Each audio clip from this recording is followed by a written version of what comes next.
Hello. Good morning, good afternoon, good evening, wherever you're watching from. How are you today? Hope you're all doing well. Happy Tuesday. If today is your birthday, happy birthday to you. Hello.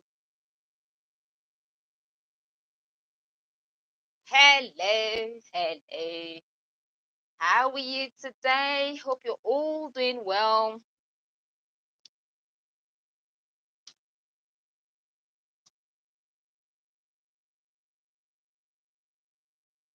I'm Cecilia Mbullah. If this is your first time seeing me, and on today's episode, we are going to be joined by the esteemed Fergus McClelland, and he is going to be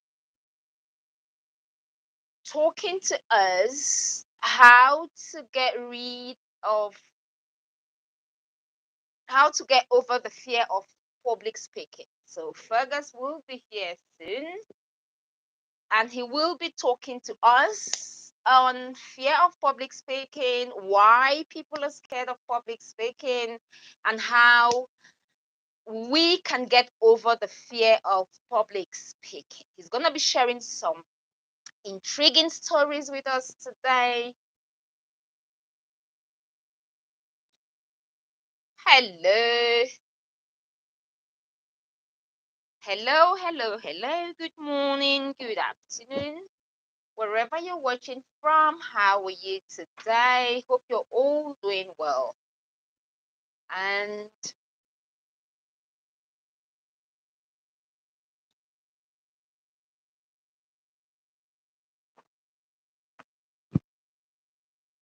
hello.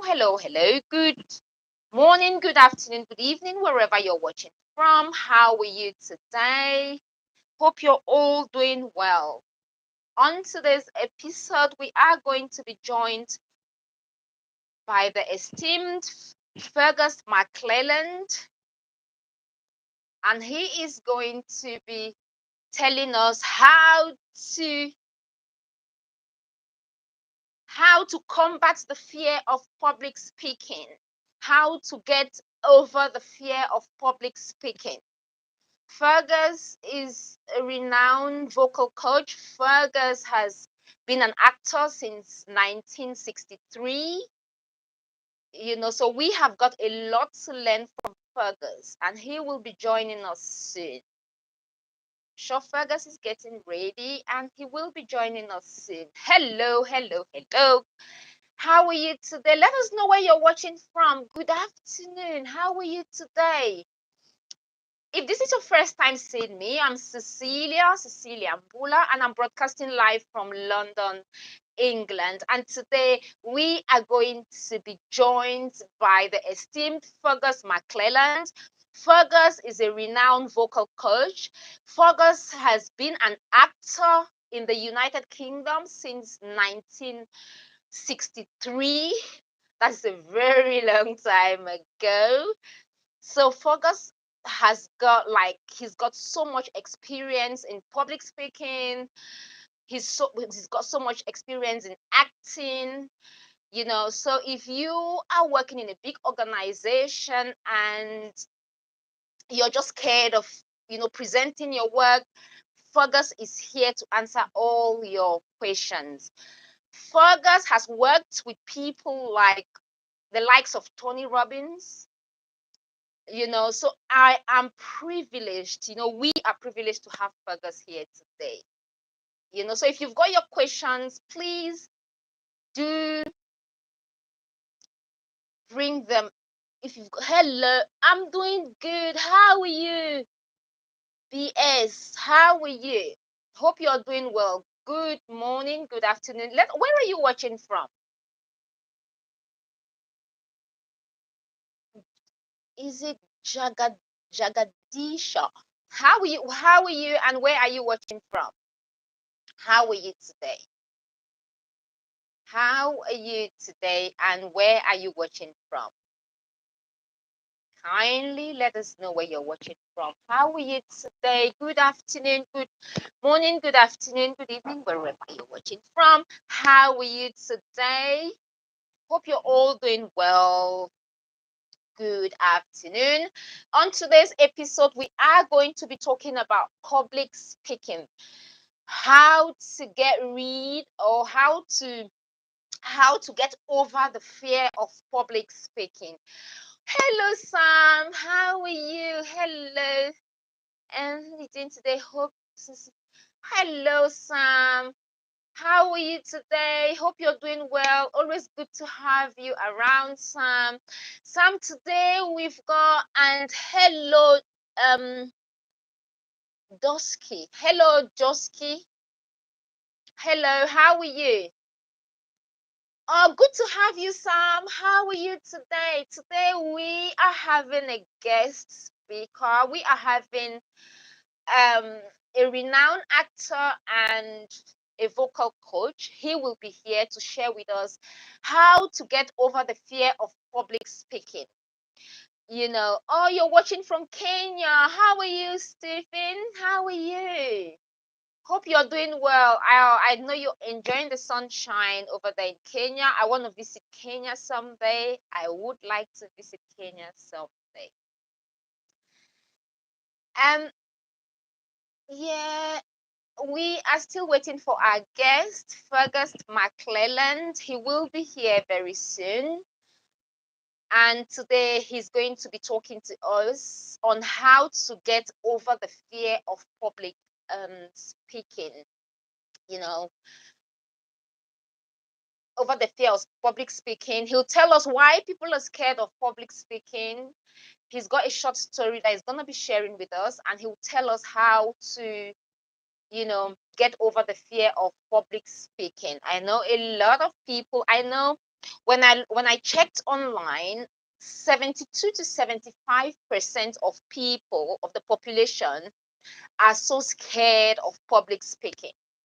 Like between 72 and 75% of people in the world. That is how, like, between 72 and 75 percentage of people in the world are so scared of public speaking. So I thought, what, why not bring up Fergus? Why not bring in Fergus to just come here and tell us how we can get over the fear of public speaking? I know it takes some time. I know it's not something that you can do within the click of your fingers, but you know what? Fergus has been around for a very long time. Fergus has been an actor. He started acting since 1963, and he's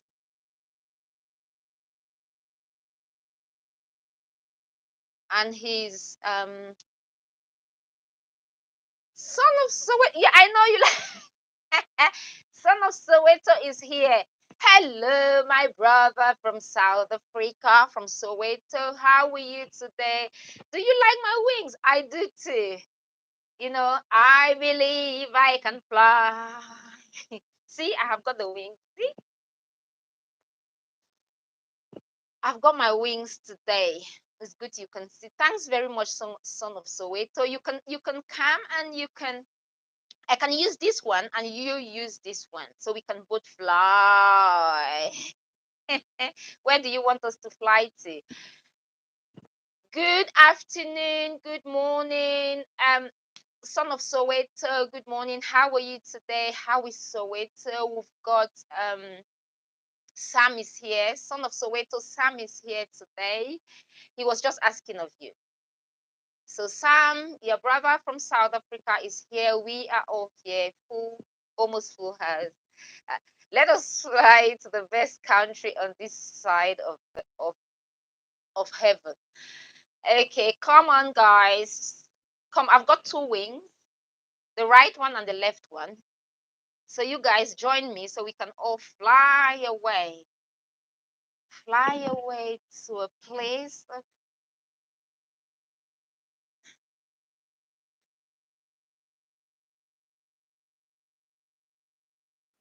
Finally. Ooh, hello. Hi, Fergus. Hello, Cecilia, darling. How How you doing? are you?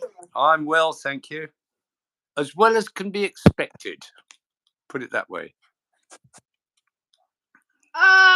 Good to have you. Good to see you. Can you hear me, Fergus? I can hear you perfectly. Yes.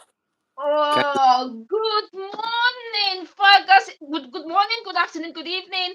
Wherever you're watching from, I'm so excited to have Fergus here today.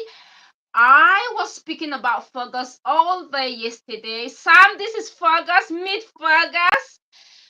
Son of Soweto, meet Fergus. This is Fergus. Can you see Fergus? Fergus. Yes, dear. Welcome. Hello, everybody. Let's formally introduce Fergus. Fergus is my personal mentor. Fergus, yes. Fergus McClelland, that is his full name. Fergus has been an actor since 1963. Fergus has been around for a very long time. Fergus has been an actor. He's acted. Fergus is also a vocal coach. Fergus is known. Can you hear me? Fergus is known for The Wars of the Roses, which he acted in 1963. The Wars of the Roses. He was in that film in 1965. The Adventures of the Musketeers in 1967. And A Boy 10 Feet Tall in 1963. So Fergus has been an actor since 1963. Fergus is a renowned, high-profile vocal coach. Fergus actually founded some of the most renowned professional speaking clubs in London, not just in the UK, but in London. Fergus is one of the co-founders of Meridian Speakers, and it's a renowned professional speaking club in London. So, Fergus, we are pleased to have. It's a privilege to have you here on the show today, Fergus. I am so pleased personally. I'm privileged to have you. I'm so happy you're here. Fergus today is going to be talking to us about public speaking. Yeah. So please, I don't know if I have to stand, whatever I have to do to welcome Fergus McClelland on the show. Fergus, welcome, Fergus. Welcome on today's live broadcast. And please get your pens, and I've got my pen, I've got my book, because I'm gonna be taking notes. If you haven't got your pen and you get one, yeah, I'm gonna be taking notes. Fergus is going to be good. Fergus, you can ask your questions. You're free to go on the chat, on the comment section, and ask your questions, and I'm going to be reading them out to Fergus. So today we are going to be talking about public speaking and how to get over the fear of public speaking.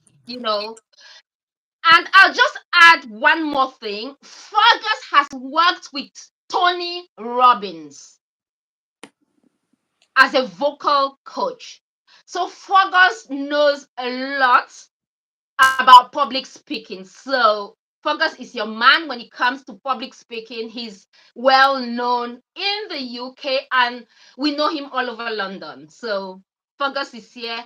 And welcome, Fergus. Welcome to today's show. Thank you, Cecilia, darling. Do you know what? One of the things I've said to you about you, and everybody listening needs to think of this, you listen and learn. And that is the biggest thing about speaking, is being able to listen and learn. And as you say, I've been doing it for rather a long time. And stage fright, I can talk about. Which topic do you want to cover first? Up to you. Yes, first I want you to talk about why we are scared of public speaking and why are we so scared of public speaking? You Okay. know, yes, as between 72 to 75% of the world's population is petrified of public speaking. Why is it so, Fergus?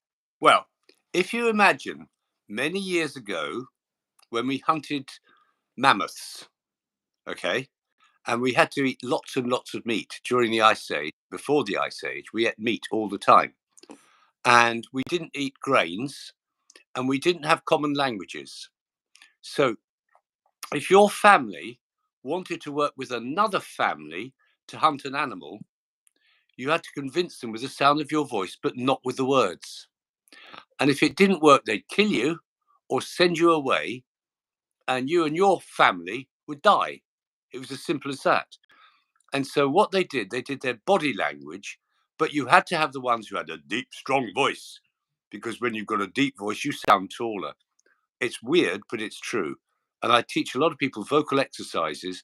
When you go up like this, you sound very weak. When you go down like this, you sound very strong.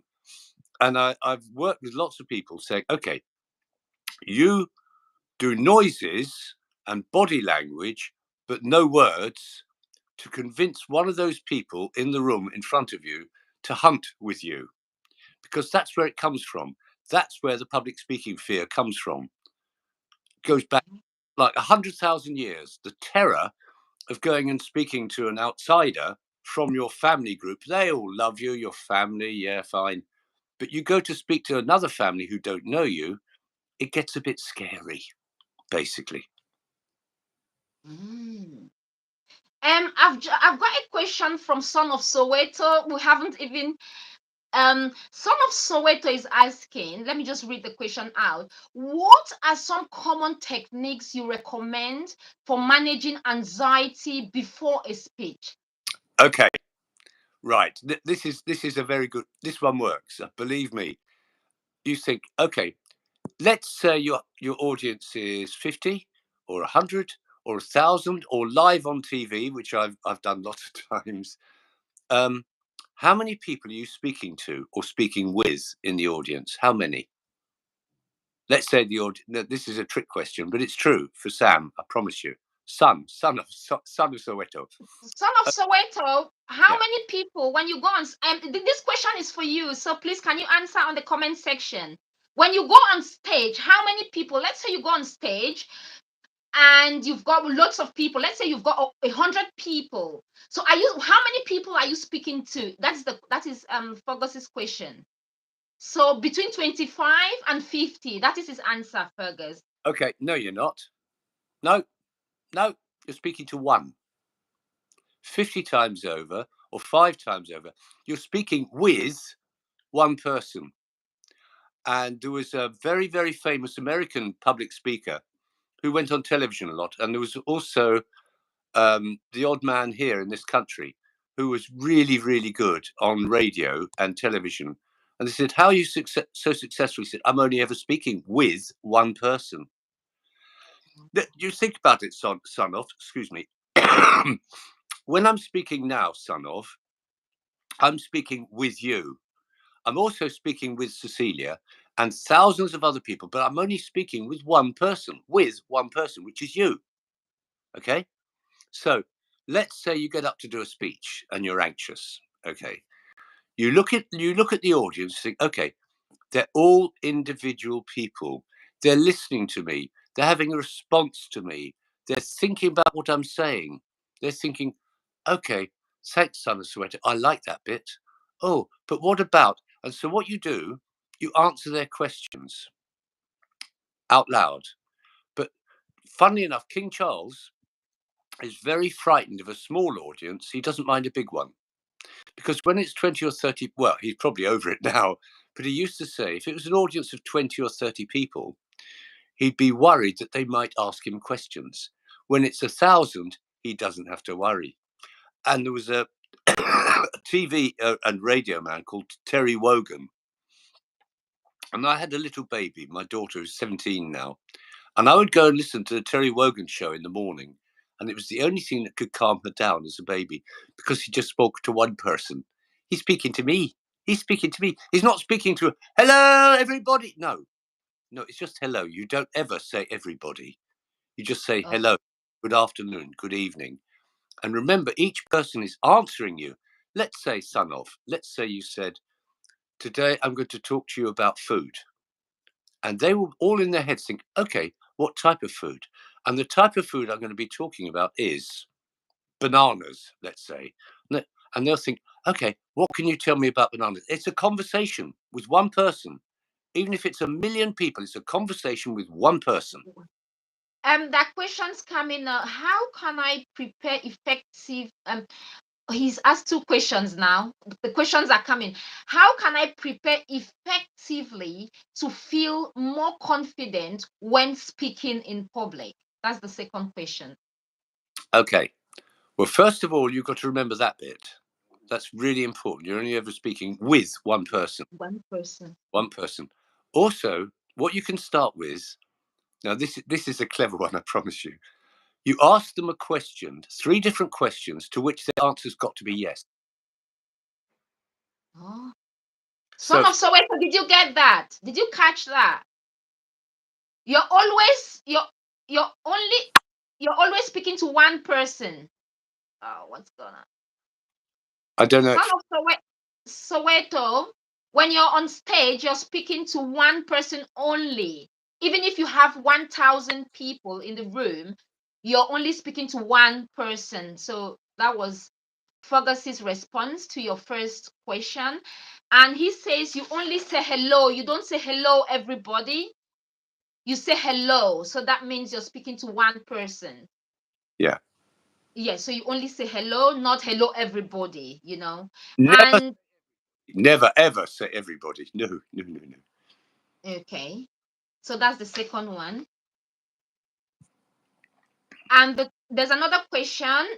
He says, why was Barack Obama able to captivate the audiences across the globe? What techniques can we get from him? He had a lot of advantages in his upbringing. He went to a very, very, very expensive university in America, and he came from a very wealthy background. And a friend of mine who used to be a lodger in my flat, who came from, said he's only so popular because he's unusual in America. And so she didn't like that, because it was like he had the special thing of his black skin. It made him, if you like, a token. It made him special, as opposed to Biden or Trump. He was like, oh my God, he's a very, very educated man with a fantastic education and a wonderful way of just talking with the people in front of him. If you remember, there was a thing with Hillary, what's it? Clinton. Clinton. That.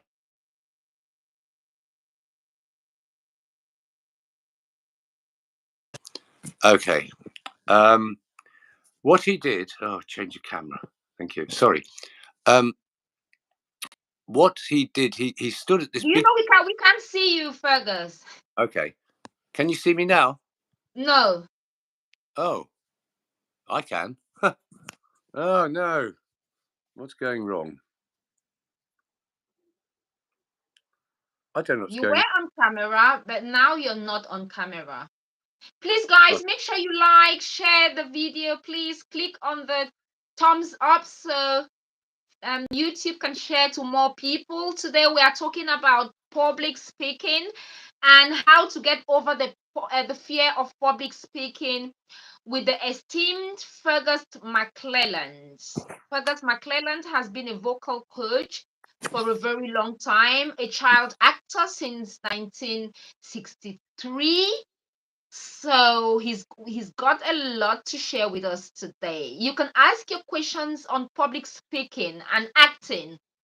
If you want to become an actor, Fergus is the man to speak to. So ask him your questions on public speaking, on acting, on how to use your voice. He's been doing it. He's trained the likes of Tony Robbins. So please, we are actually privileged to have him here today. Fergus, we still cannot see you. Oh, I don't know why. It was working perfectly before, wasn't it? Can you still hear me, hopefully? Yes, we can hear you, but we can't see Good. you. Oh, I don't know what went wrong. Yeah.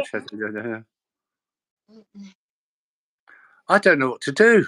I don't know. Yeah, Papa, just keep answering the questions while Yeah, trying to sort that out. We've got a question, and Sam Onyekwere is asking you, how do you deal with the eye contact from the audience? brilliantly. It's wonderful to get eye contact with the audience because it means they're listening to you. Now, there's another trick. It sounds horrible trick, but at the beginning of your presentation or speech, you ask people 3 questions to which their only answer can be yes. Okay. Would you like to learn things today? Yes. Would you like to increase your business? Yes. Would you like me to try to help you? Yes. You've got 3 yeses from the audience. And another Okay. one, you've got the 3 yeses. Another one is put your hand up if you want to learn stuff today. So people put their hand up. You're now controlling their body. So what is the essence of these 3 questions that have got the yes, 3 yes, 3 answers, 3 Because yeses? yeah, What's the essence? once they've said yes to you 3 times, they're going to go with the rest of what you say. Ooh, that's very smart. Sam, did you get that? That you have to ask your audience 3 questions to which the answers to those questions must be yes. So the answers must be yes, yes, yes. And the reason for that, did you get the reason for that, Sam? If you did, just say yes on the comment section below. I don't want to be repeating after Fergus because he's just, spilling. He's just, I just want him to share a lot with us today. And so, did you get that, Sam? Can you say yes on the comment section if you got what Fergus just said? And everyone else, if you're listening, Fergus, that is a good one. That is a good one. I got that one. Um, And remember the hand and up as well. Put your hand up if you want to learn stuff today. Once they put their hand up in the air, you control their bodies as well as their voices. oh, you get them to put their hands up. Yeah, put your hand up if you think that this could be good for you today. Okay.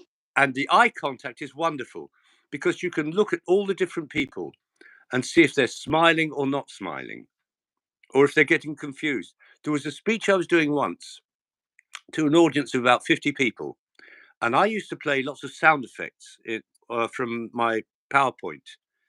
And one of them, I had the sound of a heartbeat. Sorry, Oh. there's the sound of a heartbeat. And I saw someone in the audience looking very, very uncomfortable. And I heard then that he'd had a heart attack.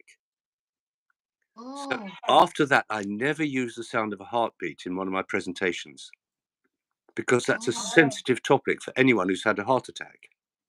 Oh. Okay. So you have to be careful with things like that. There's another very powerful thing. You think about the 3 ways of presenting. If you get all 3 in, you win. It's Okay. audio, visual, and kinesthetic. Now I'm going to sell you all a car, okay?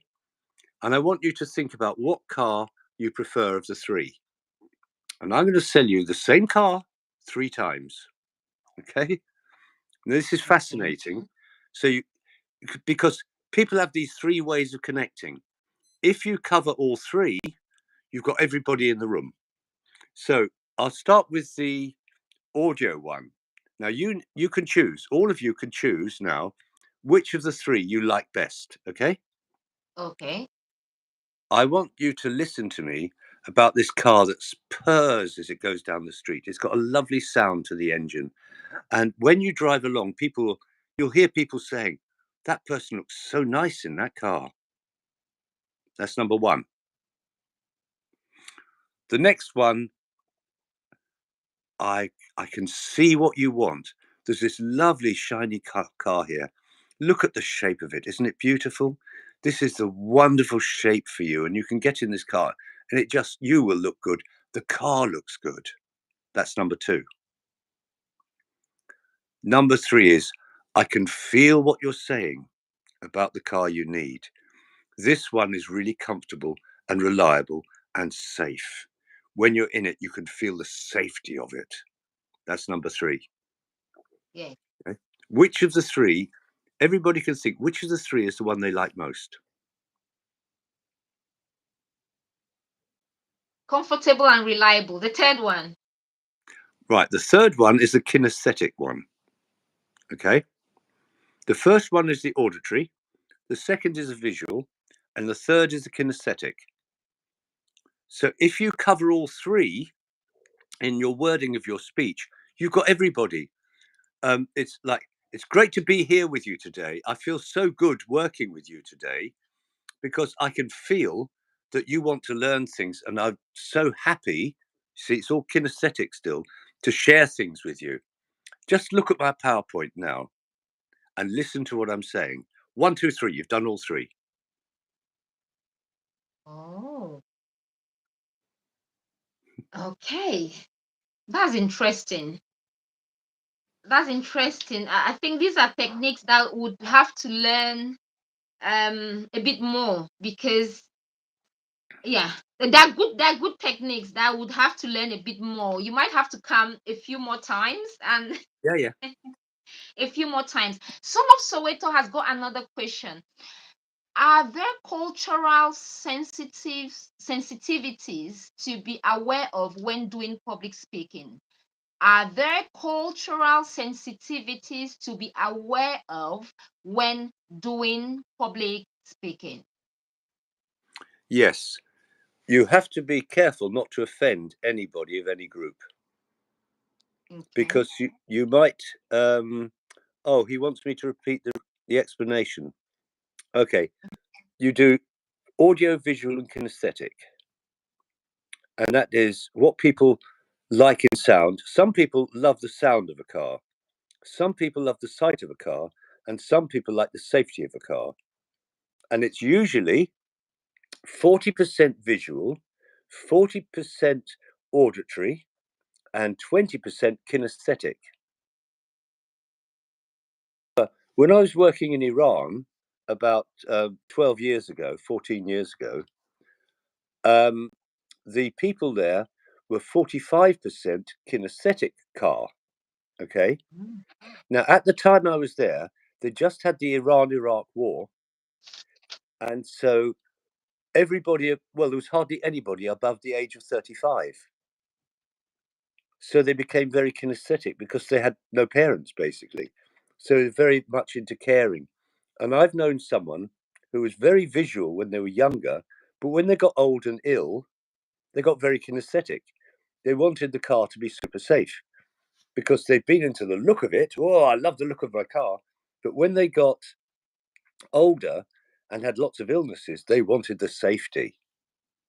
And so Mm. if you cover all 3 types of people, the visual, the kinesthetic, and the auditory in your presentation, you've got all 3 types of people in the audience listening to you. Oh, okay. And just think, well, how does it, and certainly, I mean, racial sensitivities are really strong, obviously, and never offend anyone of any racial group, definitely, because you know what I'm like about that, or any sexual group. It's up to them to do that. It's not our job to teach people about themselves. It's to teach them stuff that we got, which we can give them. And also, think about your voice, son of Soweto, and the rest of you. A deep voice, as I was saying earlier, wins because you sound taller, bigger, more confident, and stronger. So, what would you do with your voice? This is called psychoacoustics, believe it or not. Nice big posh name, isn't it? Psychoacoustics. And psycholinguistics are the words you used. So you've got psychoacoustics and psycholinguistics, and use them both. So psycholinguistics is choosing the right words, which we've just been talking about. And psychoacoustics is the sounds you make. Okay, here's 2 sounds for you, for everybody. why do we like the sound of waves on the beach? That's number one. And the other one is, why do we like the sound of birdsong? That's number two. I'll tell you why in a moment.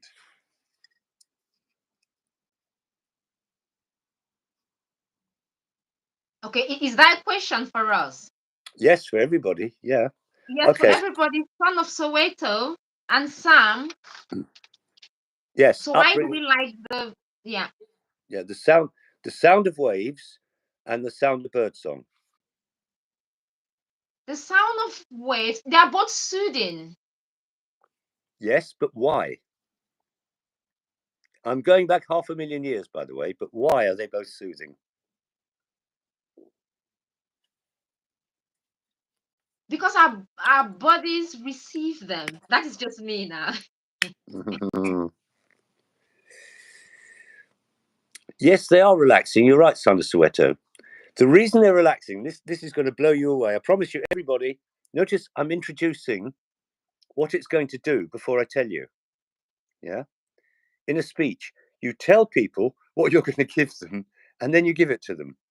So, it doesn't make us sick. No. The sound of waves, they're going back like 300,000 years now. The sound of waves is the sound of people breathing in a cave while they're sleeping at night.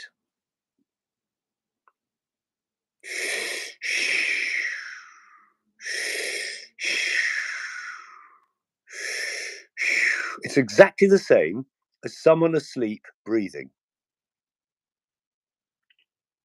Okay.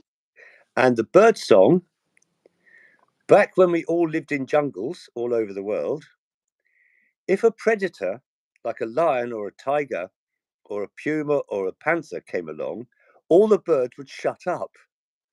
They'd go silent. And so you'd know there's danger coming because the birds have stopped singing. Mm-hmm.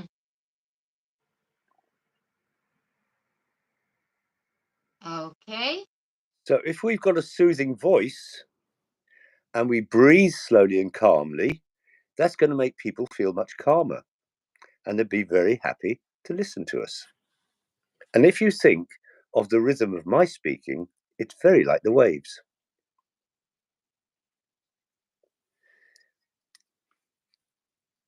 Yes, it is because it is. It comes in waves. Yes, it Yeah. does.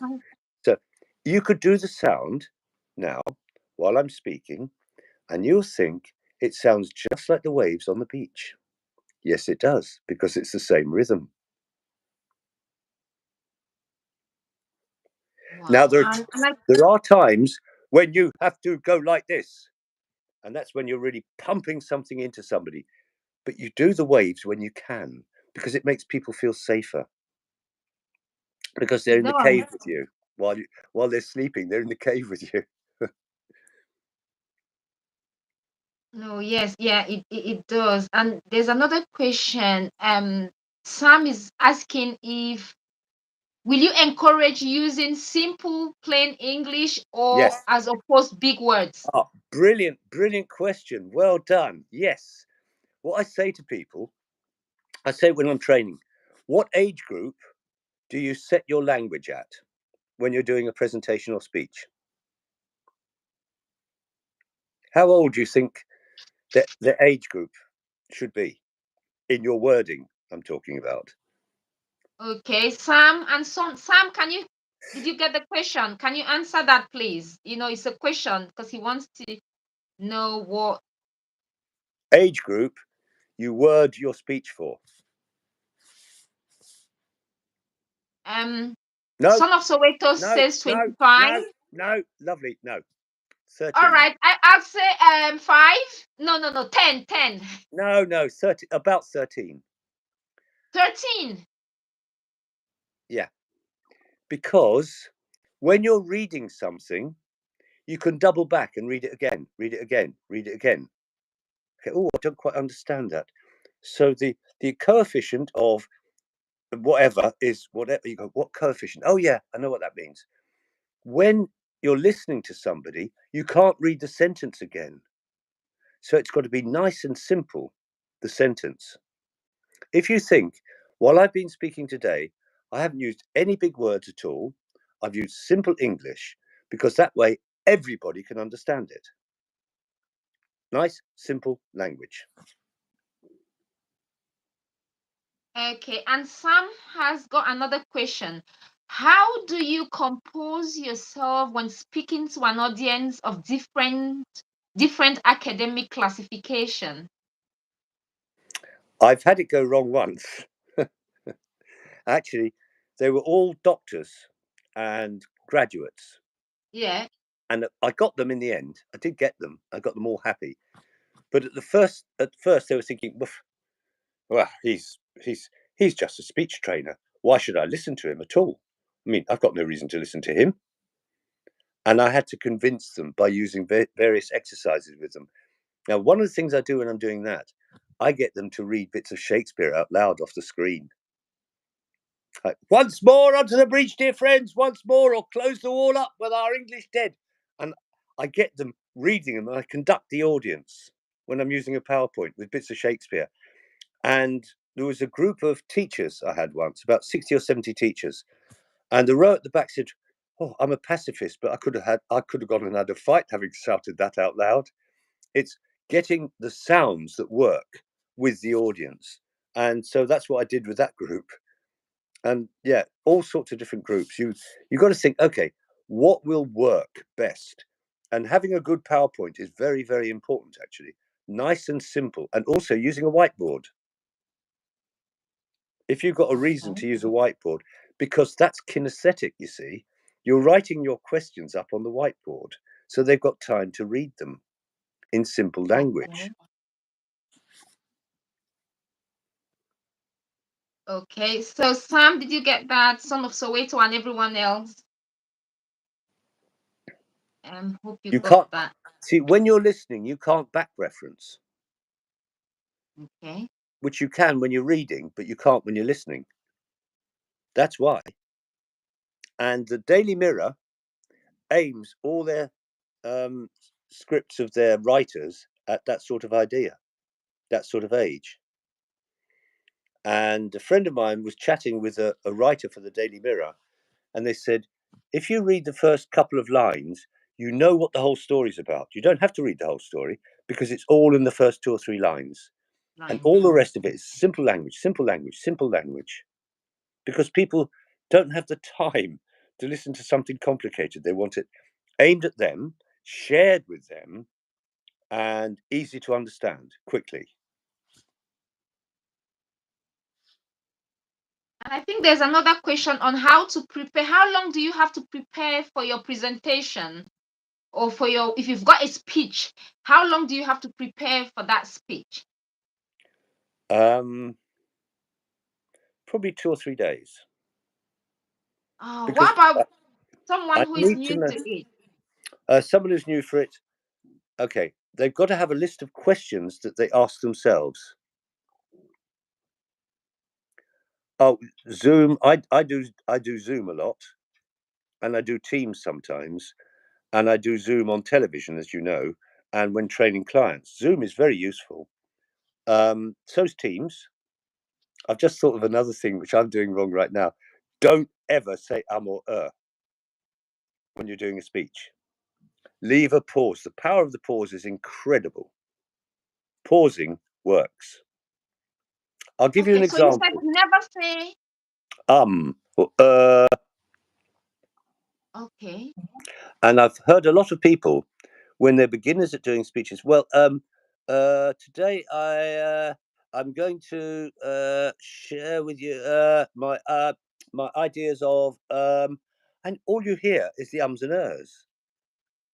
It's much better if they said, today I'm going to share with you my ideas, and I hope you'll like them. And it's, there's pauses. The power of the pause is very, very strong. And the next one I'm going to give you is the power of 3, the rule of 3. Okay, rule of 3. Yeah. Now I'll do a little bit of Shakespeare. Once more unto the breach, dear friends. Once more. Or close the wall up with our English dead. You know, she's 1, 2, 3, 1, 2, 3.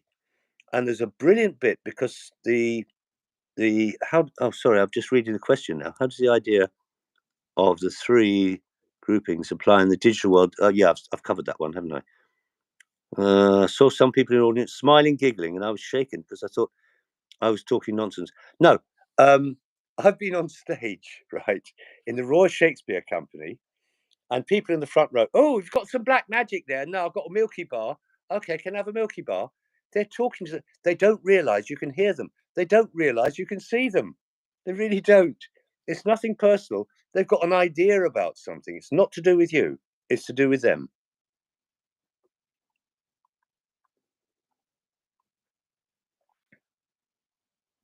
Now, the rule of three. Having learned about the rule of three, there's a bit in the Christian Bible, the James Bible, was written after 6 bishops got together, and each one had 8 people working for them. Without going into detail, they tried to find something that they all agreed on. They're all different branches of Christianity, all these different groups. And there was the Bishop of Southwark and 2 or 3 others anyway. And what they did, they wanted language, wait for this then, which is simple for people to listen to because their audiences couldn't read. The people in the churches couldn't read, but the preachers could. And so they wanted nice, simple language that really affected people very, very strongly. And so they had to go for nice and simple, nice and fast. And one of the best examples of the rule of three is the beginning of the Gospel of St. John. It's amazing. And I found it and I wrote it down and I thought, oh my goodness, wait for this. And I've got audiences to do it, and it always works. Anyone can read it perfectly. In the beginning was the Word, and the Word was with God, and the Word was God. So, oh my goodness, 3, 3, 3, 3, 2. It's like, oh my goodness me.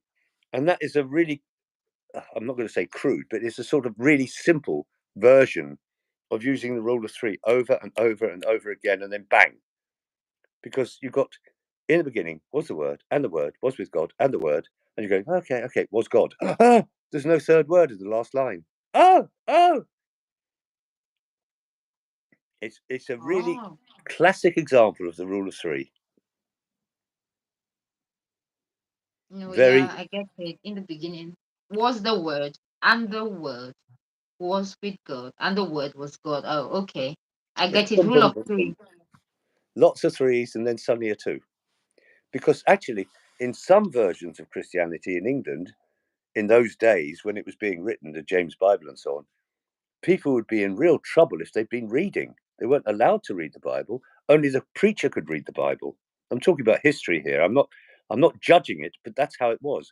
And that's how it got created as a wonderful, wonderful book of stories. And also they wrote in Shakespearean language, interestingly. They wanted it to sound really old-fashioned so that it sounded authentic and old and beautiful. And it is beautiful. It's a beautiful book, the James Bible. It doesn't matter what religion you are, it's beautifully written to get the people totally involved with what you're telling them. And King James, it's the greatest thing King James did was to get the 8 different branches of Christianity in England at the time to work together on something.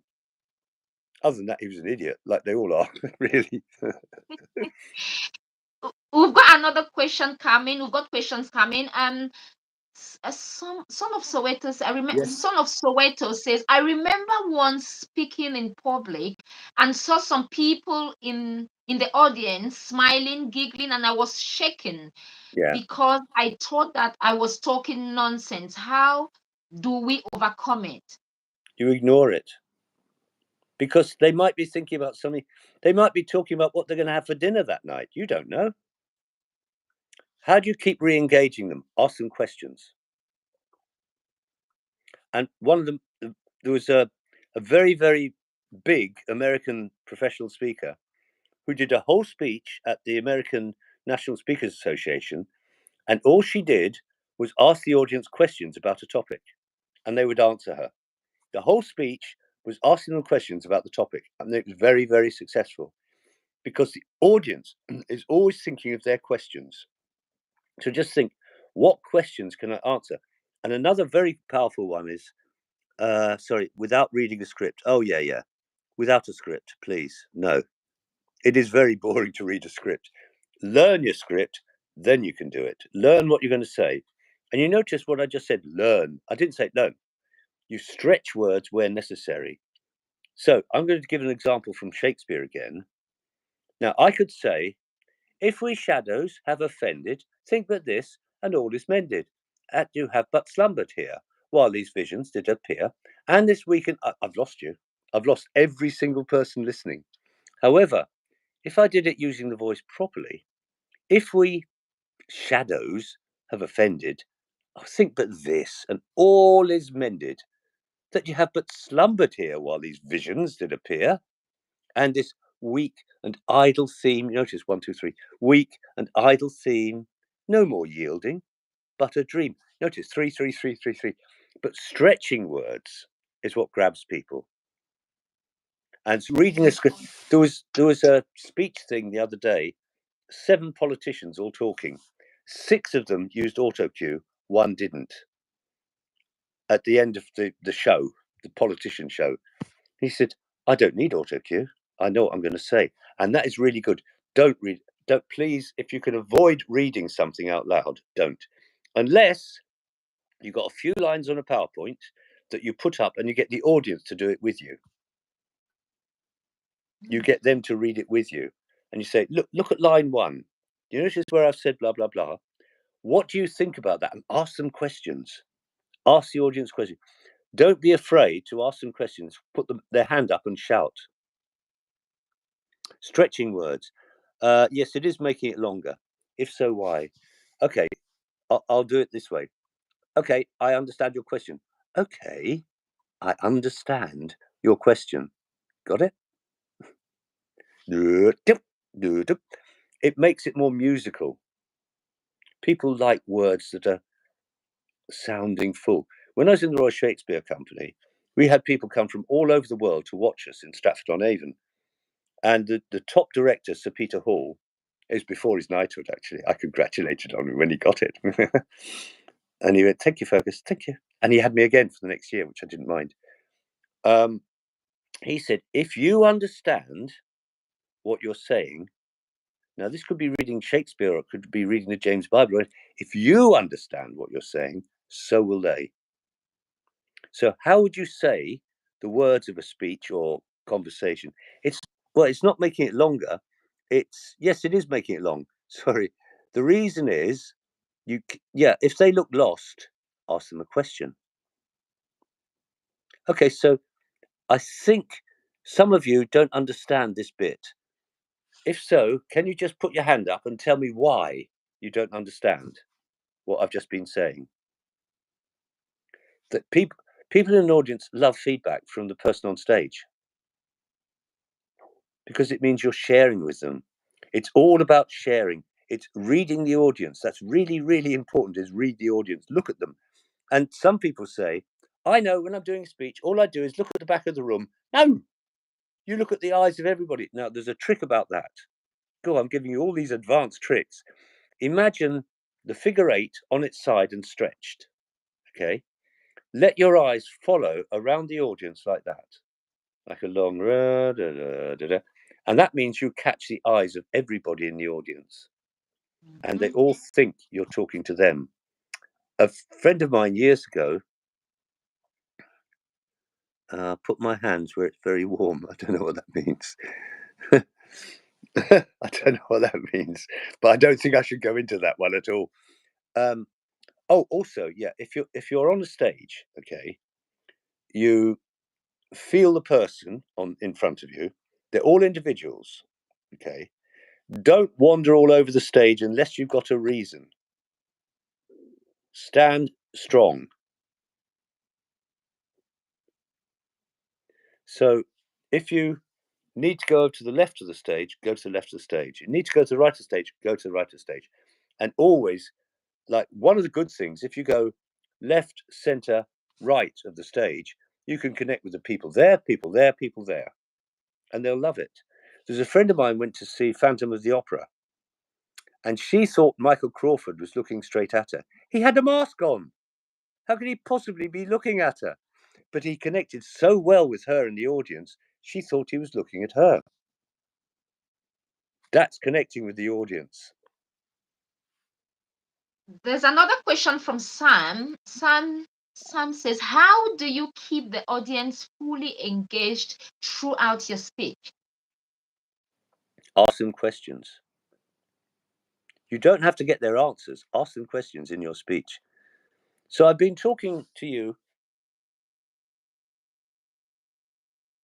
Someone keeps trying to phone me. Oh dear. Right. So where was I? You can say, I've been talking about psychodynamics in car engines. So who knows much about car engines and would like to learn more about it? Just put your hand up. Okay, so who's confused by this topic? Lots of you? A few of you? None of you? Please feel free to put your hand up and ask me a question. And just go into their questions. And they'll think, wow, he's so sure of himself. He knows his topic backwards, which is really important. Categorize it, the title. Good question, Sam. Very good question. There's another question. Mhm. Is it a good idea to chip in a short, funny joke from time to time to keep your audience related and engaged, or relaxed and engaged? Jokes are dangerous. I've seen people do it so many times. It's got to be a joke related to something they're into. Right, okay, once. And this wasn't a joke as such, but I went to a very, very large company. And the top head of sales for the whole world was there. And I invited him on stage to do some voice exercises. And everybody shouted out, his name's Peter. So he came on stage and said, hello, Peter. And they went, no, it's not. It's Simon. I said, no, it's Simon called Peter. That was it. Had him. Because that's the thing in the Bible. Simon called Peter. I had the whole audience. They just fell over. And another one to do, if for some reason you need to turn your back on an audience, I've done this and it got me a lot of clients. I was doing a presentation using my PowerPoint on my laptop onto a big screen, and the laptop failed. It locked up. So I turned my back on the audience and said, I'm sorry, everybody, I've got to restart this. But I know I should never either turn my back on an audience or apologize. So I apologized for both of those and turned back. And that was it. They thought, he's so confident. Never be afraid on stage.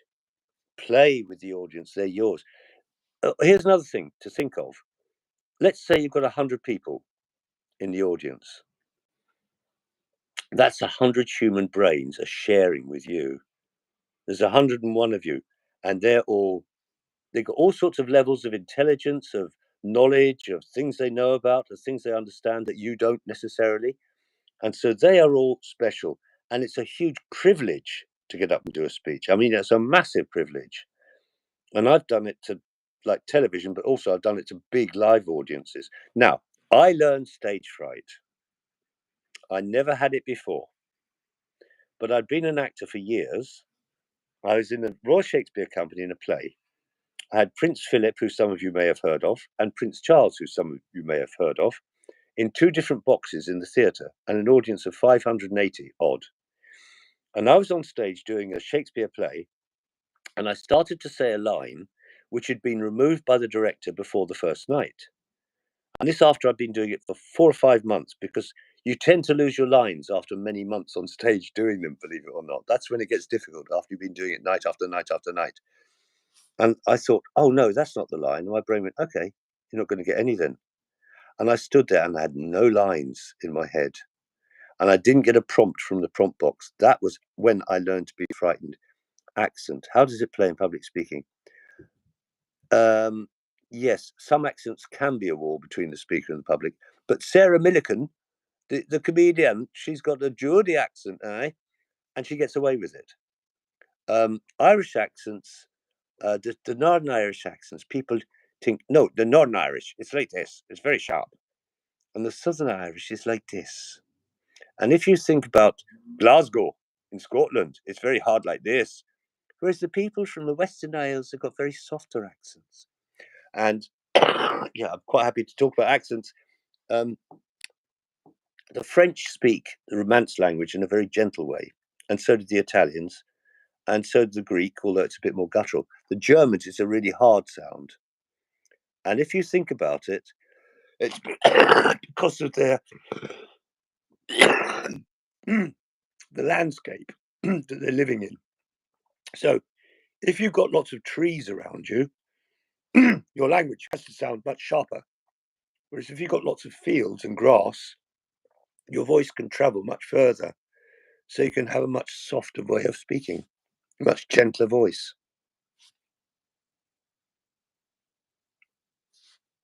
Okay, okay. You've talked about the accent. Fergus, how about the accent? I think that was Son of Soweto. Yeah, that's what I was saying about accent. Accents can upset an audience, yes. You want it to be as neutral as you can. I grew up in London, and so I spoke like this, didn't I? Of course I did, because I spoke like my mates at school. And then I got this part in a huge film to star in it. And they said, yes, but we need to send him to language training, to voice training.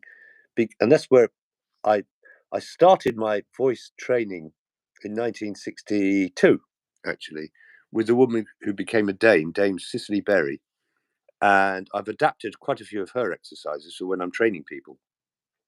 And it's, I mean, I was taught to speak just like this, like they all did in the 1950s, because I was taught to speak just like this. But then you find your own way to your own voice.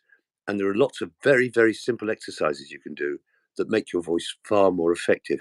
I went on LBC once with Nick Ferrari, and I said, yeah, because I can say, Peter Piper picked a peck of pickled peppers. If Peter Piper picked a peck of pickled peppers, where's the peck of pickled peppers Peter Piper picked? And he said, I can't believe you just did that live on radio. I said, well, if I couldn't, I shouldn't be doing the job I do. You learn things like that, and you learn how to make your voice really work. I've recorded lots and lots and lots of books. Have to change your accent depending on no. African accent might be acceptable in a British audience, can affect the message.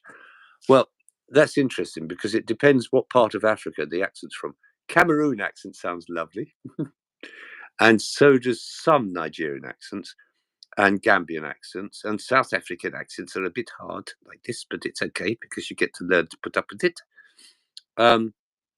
If you sound warm and friendly, people won't mind your accent. I've seen a film that Cecilia made in her own language, a Cameroonian accent. I didn't understand a word of it, but I loved listening to it. It was beautiful. It was a beautiful sound. No idea what she was saying. No idea at all. But it just sounded really, really nice. And I told her about it as well. It's the sound is based on sharing and warmth. You've got to have the warmth in your voice. And I teach people a lot of voice exercises to, yes, yeah, well, it can affect the message, but if it's horrible people in the audience, forget them, really. If they're nice people, they'll listen, whatever the accent. And yeah, don't set your accent to the audience. Set the audience to your accent. Be proud of yourself. Be proud of where you come from. There was a nurse I Wow, trained. that was a good one. Sam, did you get that was Son of Soweto? Fergus, can you just repeat what you said? Like the first bit and the second bit, that was really good. Yeah, well, be proud of whatever your accent is, whatever your voice is, because it is you. It's genuine. Don't No, worry you about said changing you it. should set yourself to the audience, not the other way around. Yes, you're leading them. Okay, otherwise you shouldn't be there. And you're leading them with whatever accent you've got because you're in charge. Otherwise, why have you got an audience? Why have you been given an audience? You've been given an audience because somebody thought you deserved it. Okay, and if they don't like it, that's their problem, really. And if they don't like your accent, like if they don't like a Cameroonian accent, for example, they shouldn't be in the audience then, should they? If they're that prejudiced, no, go away, and so on. It's about what you're saying, not about your accent. And if you sound warm and friendly and sharing, whatever your accent, people should listen. And as that American once said, and Terry Wogan said, they only ever spoke to one person in the audience. Even if it's 10,000 or 10 million times over, you're only ever speaking with one person. They're listening, they're sharing. And yet it doesn't affect your message. Sorry. If they don't like your accent, they can leave the room. It's quite simple. You're in charge. There's a limit to how much you put up with an audience. And if they're prejudiced against you for whatever accent you've got, gay, straight, African, Welsh, Irish, Scottish, Australian, and I've got a very good friend who's a very top speaker, who's Australian, and he really speaks like that, and he's really fun. He's very famous as well, Alan Pease, and he's a very famous speaker, and he's got a strong Australian accent, and he's made an absolute fortune in his speaking career. And we became friends when we were both working in Iran together. It was very funny because we used to share jokes and steal each other's punchlines. So it doesn't matter what accent you've got, as long as you're happy with what you're doing. Okay, that is excellent. Son of Soweto, thumbs up if you got that. Have you got any more questions for Fergus today on public speaking? How to beat your fear of public speaking? How to get over the fear of public speaking? Fergus, but if you have never spoke in public before and you want to do it you have to do it for the first time, how do you prepare? For someone starting this journey, or for someone who's been promoted. Let's say I work somewhere in an organization and I've just been promoted and I have to address my co-workers. Where do I start? I've never done it before. Where do I start? I'm a beginner. I'll just drop in. Yes, Sam, you definitely want questions and answers. As in, you say to I was saying earlier, you say to the audience, yes, do you understand that? I can see some people look a bit confused. Can you please ask me? Oh yeah, okay. This is a very powerful one. This CFU, Charlie Foxtrot Uniform. Check for understanding. Regularly ask the answer. Like, I know it's a very corny thing to say. Does that make sense? I hate saying that. I never say it, but a lot of people do. But so you say, do you understand what I've been saying? Does that really resonate with you? Is there anyone here who doesn't quite get what I've been saying? And yeah, so when you're doing your first speech, okay, you've just moved to a new department or a new business. Very good question as well. Notice this is the thing you do. You stroke the audience. Very good question. So Cecilia now feels praised because I just praised her for a very good question, just like I have for Sam and Son of. And I'm not doing it deliberately or sneaky. I like good questions. It's great. You get a good question. You're doing his first speech, his first presentation at a new job or a new place within a company. If you know your topic well, you prepare simple notes. I had a friend recently who had to do a preparation of a 7-minute speech to very, very, very senior people in the civil service. And so I helped them to prepare it to make it nice and simple, where they had one PowerPoint slide. I said, talk about the different points on the slide, speak gently, leave pauses, not or and just be nice to them. And it was very, very successful. And there was a nurse I trained, a student nurse.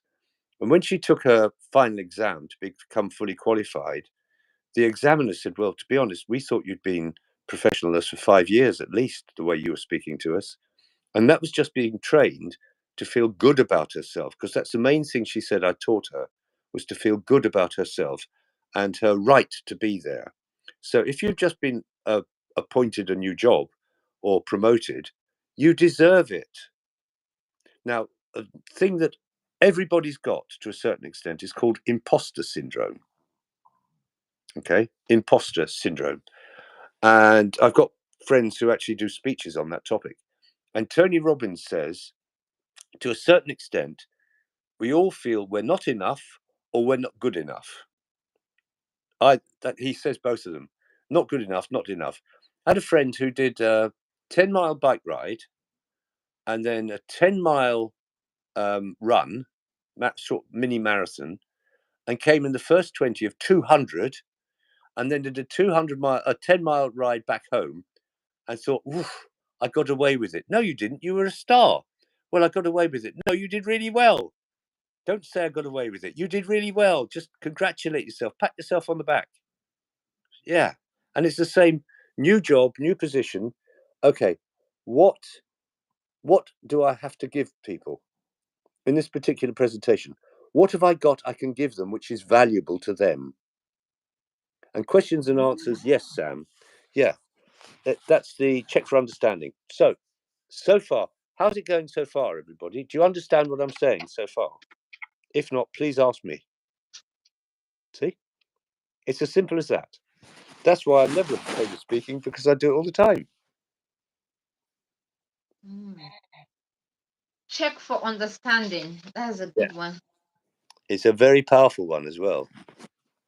Yeah.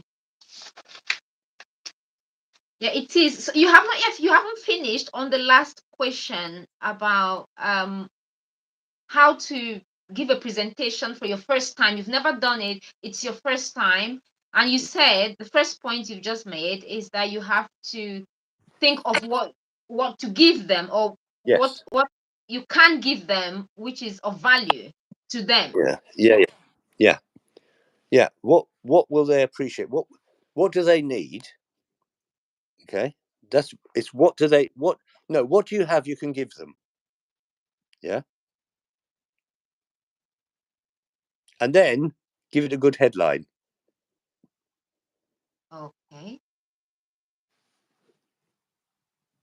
The headline is very, very important. And then make it simple. Really keep it simple. There's an expression in speaking as well, KISS, actually it's in engineering, electronics engineering, KISS. And there's an American one, keep it simple, stupid. Keep it simple, stupid. You're stupid if you don't keep it simple. So you think, okay, what can I share with these people today? What do I have of value for them? And then you think of a title for it. Now, I've written books and short stories, and I always have to get the title before I do anything else. Once I get the title, I can get the people's names, and then I can write the book or the story, once I've got that bit. And so you think of the title. No, you carry on. I was just going to ask that if it's your first time, how do you deal with the anxiety of just going up there on stage for the first time? That anxiety, how do you deal with it? Please. Well, I've got to tell you about one of my failures, because Sam just brought it up. He's good. Sam, you're really good.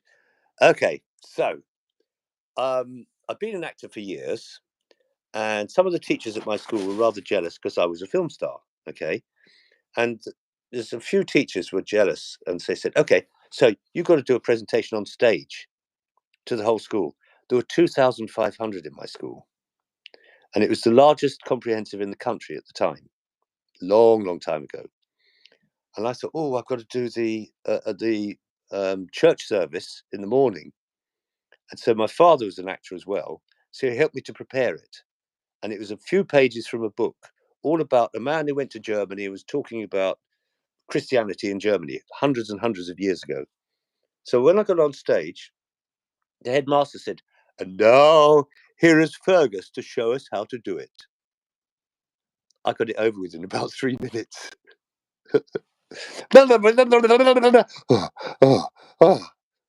So yes, pace it. Remember the power of the pause. Just pause, slow down.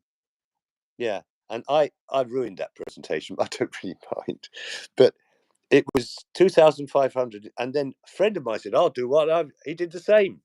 Two of my friends in my class did exactly the same thing. They got up on stage, and it was over. And I'd prepared it so slowly and perfectly with my father at home, and That's the sort of audience you get scared by.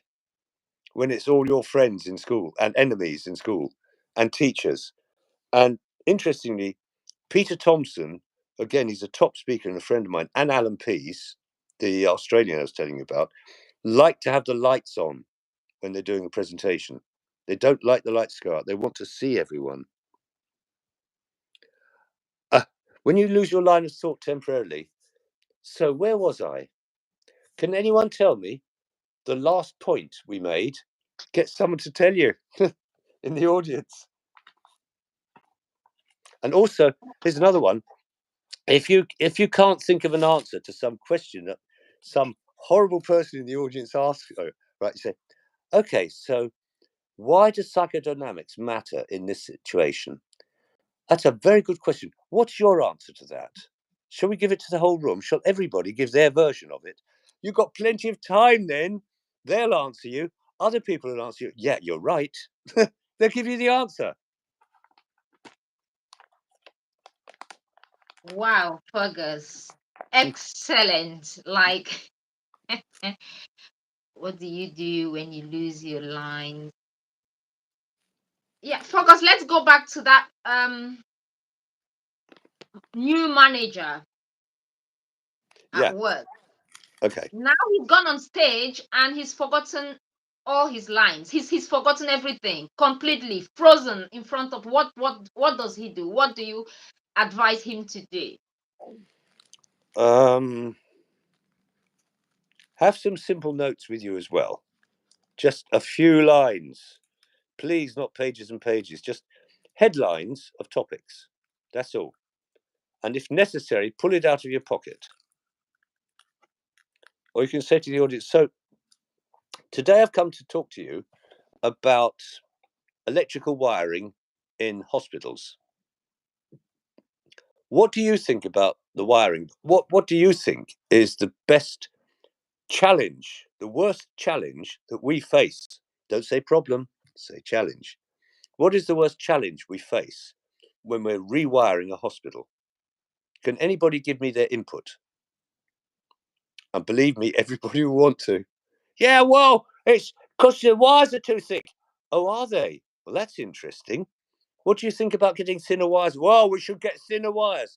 Okay, so are the fabricants people, are they going to do that? Are they going to arrange it? I don't know. I've just arrived as a manager. So you don't say, I'm sorry, I don't know this. No.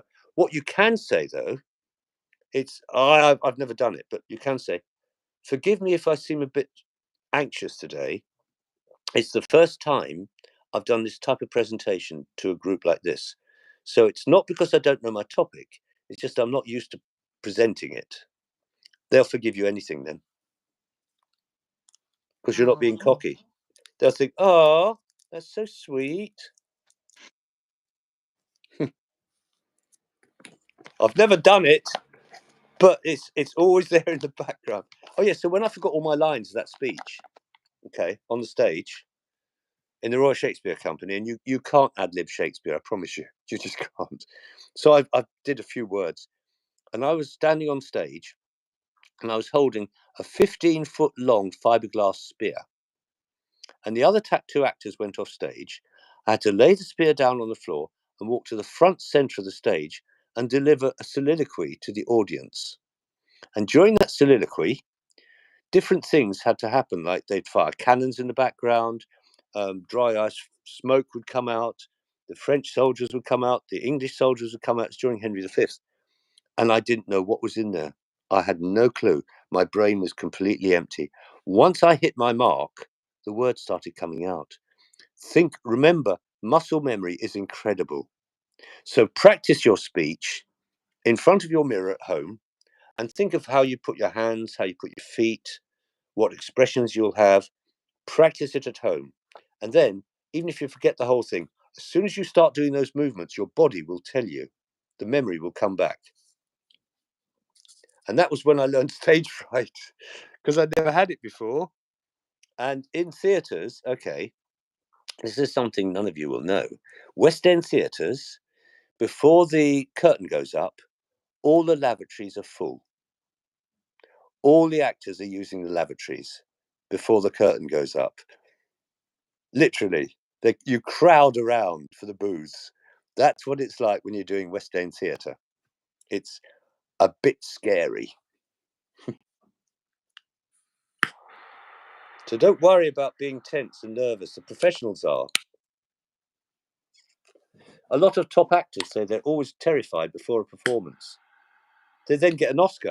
No, it is. There's a certain level of worry and tension. Yes, of course there is for everybody. Just accept it, or don't do it. Basically, accept the worry level, or just don't take the job. Really, which is a horrible thing to say, because I always would take the job, whatever. Do the job, do the speech, do the presentation. You can't destroy it. You can't. I promise you. Wow. Wow, thanks for that, Fergus. So, Fergus, but how do we build our self-confidence? Because some people can just go on stage and just, talk whilst others struggle, So are some people just born with that self-confidence and everything to just go up there? Or do they build it? What happens? And what do you think? Are some people born with self-confidence? Can some people just go up there and do their thing? As Or we can all. I think Son said earlier, or somebody else said earlier, upbringing. If you're brought up to feel good about yourself, you will. As I said, I've got friends who work at a very, very high level in the government, and they're not necessarily all that confident. But other people who've been to public school, they've all been to public school and university, they're very sure of themselves. How do you re-engage them if they appear bored? Say something exciting, or make a sudden noise. Oh, everybody, I just remembered. Oh, what? And they'll all look at you, and then you've got them back. Just a sudden noise, literally. And when you lose your line of thought temporarily, ask them. Now, where were we just now? Where were we? Who can tell us where we were? Oh, that's brilliant. Yes, that's where we were. And then carry on. Wow. That's another good one. Another very good one. Yeah. So with the self-confidence, Fergus, how do you build it? How do you build your self-confidence? Okay, here's one. Now, this is a very, very strong one. I didn't get it from Tony, but I got it from one of his trainers, a very, very high level one. And everybody, if you could just think, and you, Cecilia, as well, think of the youngest picture of a baby of you that you can remember. The youngest baby picture of you. We've all got one. Yeah. I've got 3 in a frame. Just think of that little baby. Okay, very sweet. Would you look after that baby, or would you damage them? Look after them. Exactly. And that's who you are on stage. You are that baby in the bigger body. You look after that baby. Definitely. And another one, stand in front of a mirror for 3 minutes. Don't say a word. Just look at yourself and think, what good things are there about me? Nobody else is there. Nobody can hear you. Nobody can see you. Just you and the mirror. What do I like about me? What are my good points? What are my best points? What are my not so good points? But mostly all the good. Think of all the positive things about yourself. And you think, okay, I can do this speech now. Yes, I can. Oh, yeah, you can. So that is how you build your self-confidence. Just thinking about the good side All the and good good things. things All about the you. good things about yourself. Yeah. Think, okay, just think and just stand there and look at yourself. Think, oh, I like me. And also, if you've got somebody, a close partner or close friend, you can say to them, okay, can you tell me what you like about me? Nothing else, nothing bad, nothing negative. What do you like about me? What is it you like about me? And listen to them and don't interrupt them. Can you give me 3 minutes of what you like about me? You might have to arrange it for a special time. Oh, I can't do it right now. Okay, fine. What do you like about me? 3 minutes for them to tell you. And you do the same for them as well, because otherwise it's not fair. It's not, you do the same for them. Just if we can just do this in a minute or two, can we just talk about 3 minutes of the things you like about me. Yes, appearance speaks volumes. Yes, it does. So you dress. Oh, here's another one. Okay. You don't dress too far above your audience's dress. So if they're all in jeans and t-shirts and you're in a suit, you take your tie off, because otherwise you'll lose the engagement.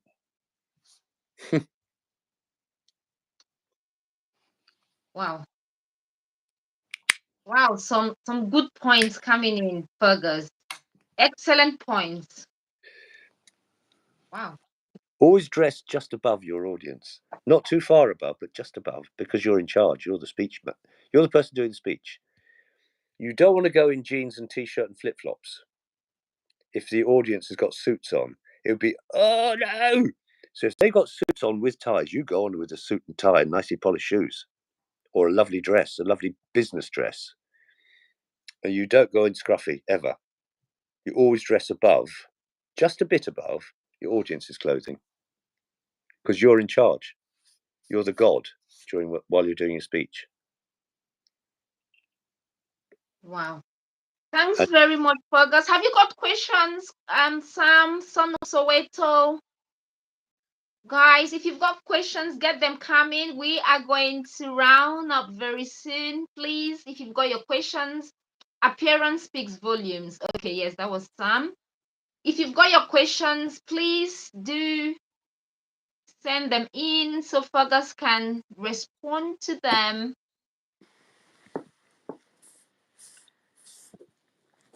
Fergus, do you want courses on public speaking, on vocals, on do you run courses at the moment or not? Yes, I always want courses. I always do it.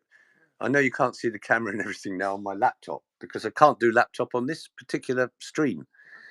But I train people on Zoom a lot, and it's very honestly, it's very easy stuff to do. I train people up to become worshipful whatevers of whatever company they're in.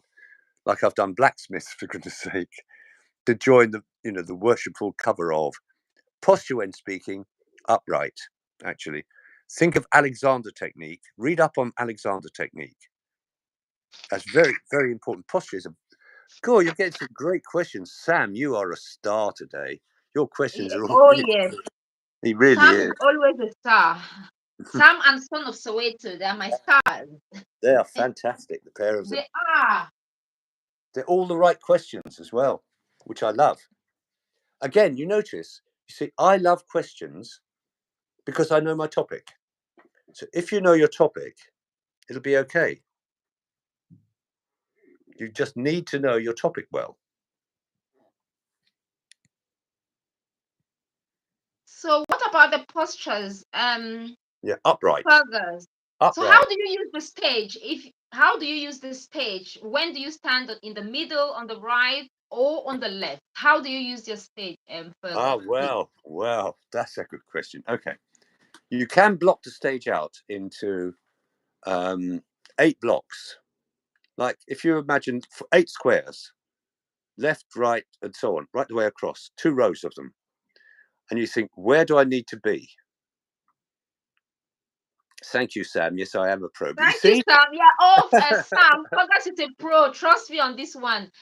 You have to. I'm sure at the end of this episode, Fergus will be sharing his contacts, his where you can how and where you can get in touch with him if you need professional training from Fergus. Fergus is a pro. It's I've been at it a little while. I've been at it a little while. But remember, we met each other at a Toastmasters group, and I told you how to do a few things, and you immediately got them. And I thought, wow, Cecilia learns fast. I always get reward when people learn from me. That's my big reward. Yeah, it took you 5 minutes. I think I did a speech. It just took you just that one speech, and you thought, Celia, this is how you can get better. Do this, that, and that was it. You were just the solution to my problem. Yeah, that's what I love doing. You were just the solution to my problem. So I recommend Fergus. I'd recommend you anywhere, anytime. Thank you, darling. Anywhere, and oh yes, I will. You know your stuff. Sam just said Sam has been listening. He has been listening to you for 1 hour, and he's like, he is Fergus is he has trained Tony Robbins. Like he's worked No, I with didn't. people. No. I was crew for Tony Robbins. Oh, crew. Yeah, and I did his UPW twice, and then I was a crew 5 times. And on crew, you meet some incredible people. Some of the master trainers who've become really good friends of mine. Some of his master trainers. I mean, really good friends. And you learn so much. And people say, "What's this NLP stuff?" NLP is very powerful and very good if you use it properly. Neuro linguistic programming, and it's part of that was when I was talking about the different types of person. And there are other things about different types of person. The colors, the 4 colors of people, right? Red, blue, green, and yellow people. So that's a different topic, and it will take ages to explain all of that as well. So you learn ways to communicate with people. Oh, hi there, Dallas. I had a girlfriend who came from Dallas and moved to Arizona, and that's where I met her. I went to America 4 times in 18 months, and first with a girlfriend in Pasadena, and then with a girlfriend in Arizona, in Phoenix. And nobody understands Americans unless you've lived there a bit. And I love America, put it that way. I really do. I understand it's 50 countries, not one. I do understand that. Apart from Super Bowl or a horrible attack on a tower or something, apart from that, it's 50 different countries all the time. The Bostonians hate the Californians, for example. The Californians look down on the Arizonians, and so on and so on and so on. But Wow. America is fun. And the people there kept saying, "Do you know Prince Charles? Because you speak quite like him." Yes, we all know Oh, do Prince you know? Charles. I know Prince Charles. Yeah, because you do sound like him. No, I don't. But oh no, in Pasadena, this is especially for Sam because he's done so well. A reward for you. I went into a supermarket in Pasadena to buy don't know what, and I went to the counter, and the women there said, "Oh, you're so lucky. You live in London." I said, "What?" "Well, you have all that weather there, don't you? We don't have much." I said, "We freeze and then we bake." "I know, but you got all that different weather in England. Oh, you're so lucky." So, wow, I never thought of that before. And another story for Sam, because he'll love this one. I would go with my girlfriend in Phoenix into a huge store selling plants. And the woman at the door, "Hi there, welcome." "Thank you." We go in. We don't buy a thing. Right? We don't buy anything. And we're leaving. "Okay, we're going now." "Okay, have a nice day." And she meant it. That's the thing. American staff in shops are the stories I could tell you, both from me and from other professional speakers. In America, you get service like through the roof. It is a service country, and they chose people or they train people to be really, really good with the public, with the audience, the audience really, the people who come into the store. And I've got some high level stories, some of which aren't mine, so I won't tell them. But my goodness me, yeah, American service is great. And the man who told me he kept telling me he'd been on nuclear submarines, and he was the one who was in charge of pressing the button if necessary to fire a missile. So he was very, very good at what he did.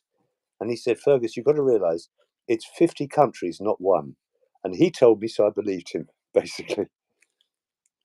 But you've got my ex-wife thought that Americans are all shallow, and it's all "have a nice day." No, they're like that because they mean it. That's why. And unless you've lived there a bit, you don't understand. It's not a holiday destination. It's a live there a bit. Just like France, Italy, Greece, England. If you live there a bit, and Uganda, which I've lived in, and Kenya, which I've lived in, and Tanzania, which used to be Tanganyika, which I've lived in. Unless you're actually living in a place, you don't understand it. Don't go there for a 1 week holiday. Go there and spend a month or two. Mix with local people. Get to know local people. Then you understand it. That's what I say anyway. Wow. Oh, he's originally from. Oh my God. Does Sam? I've got a Nigerian sister who's just got a BAFTA award for a film. Oh, goodness me. Sam Fergus is Nigerian. Sam Fergus is Nigerian. No, I've got a Nigerian sister. It's not quite the same. No, it's not. It was just a joke, Fergus. Fergus has got a Nigerian sister. And she just got a BAFTA award for making a film, which is a beautiful film, which I've told Cecilia about. Yeah. And I've got, wait for this, I've got a Jamaican brother by a different mother. I said, and father. And we're really, really good friends. Wow. Fergus, I think son of Soweto, everyone, have you asked all your questions today? I don't know when we are going to be having Fergus here again. Fergus, can you kindly share your contact details, please? Certainly. Your phone number, your not phone Yeah. number, please. Your socials. Okay. My email address is nicegentle1. That's the digit. Nicegentle1 at yahoo.com.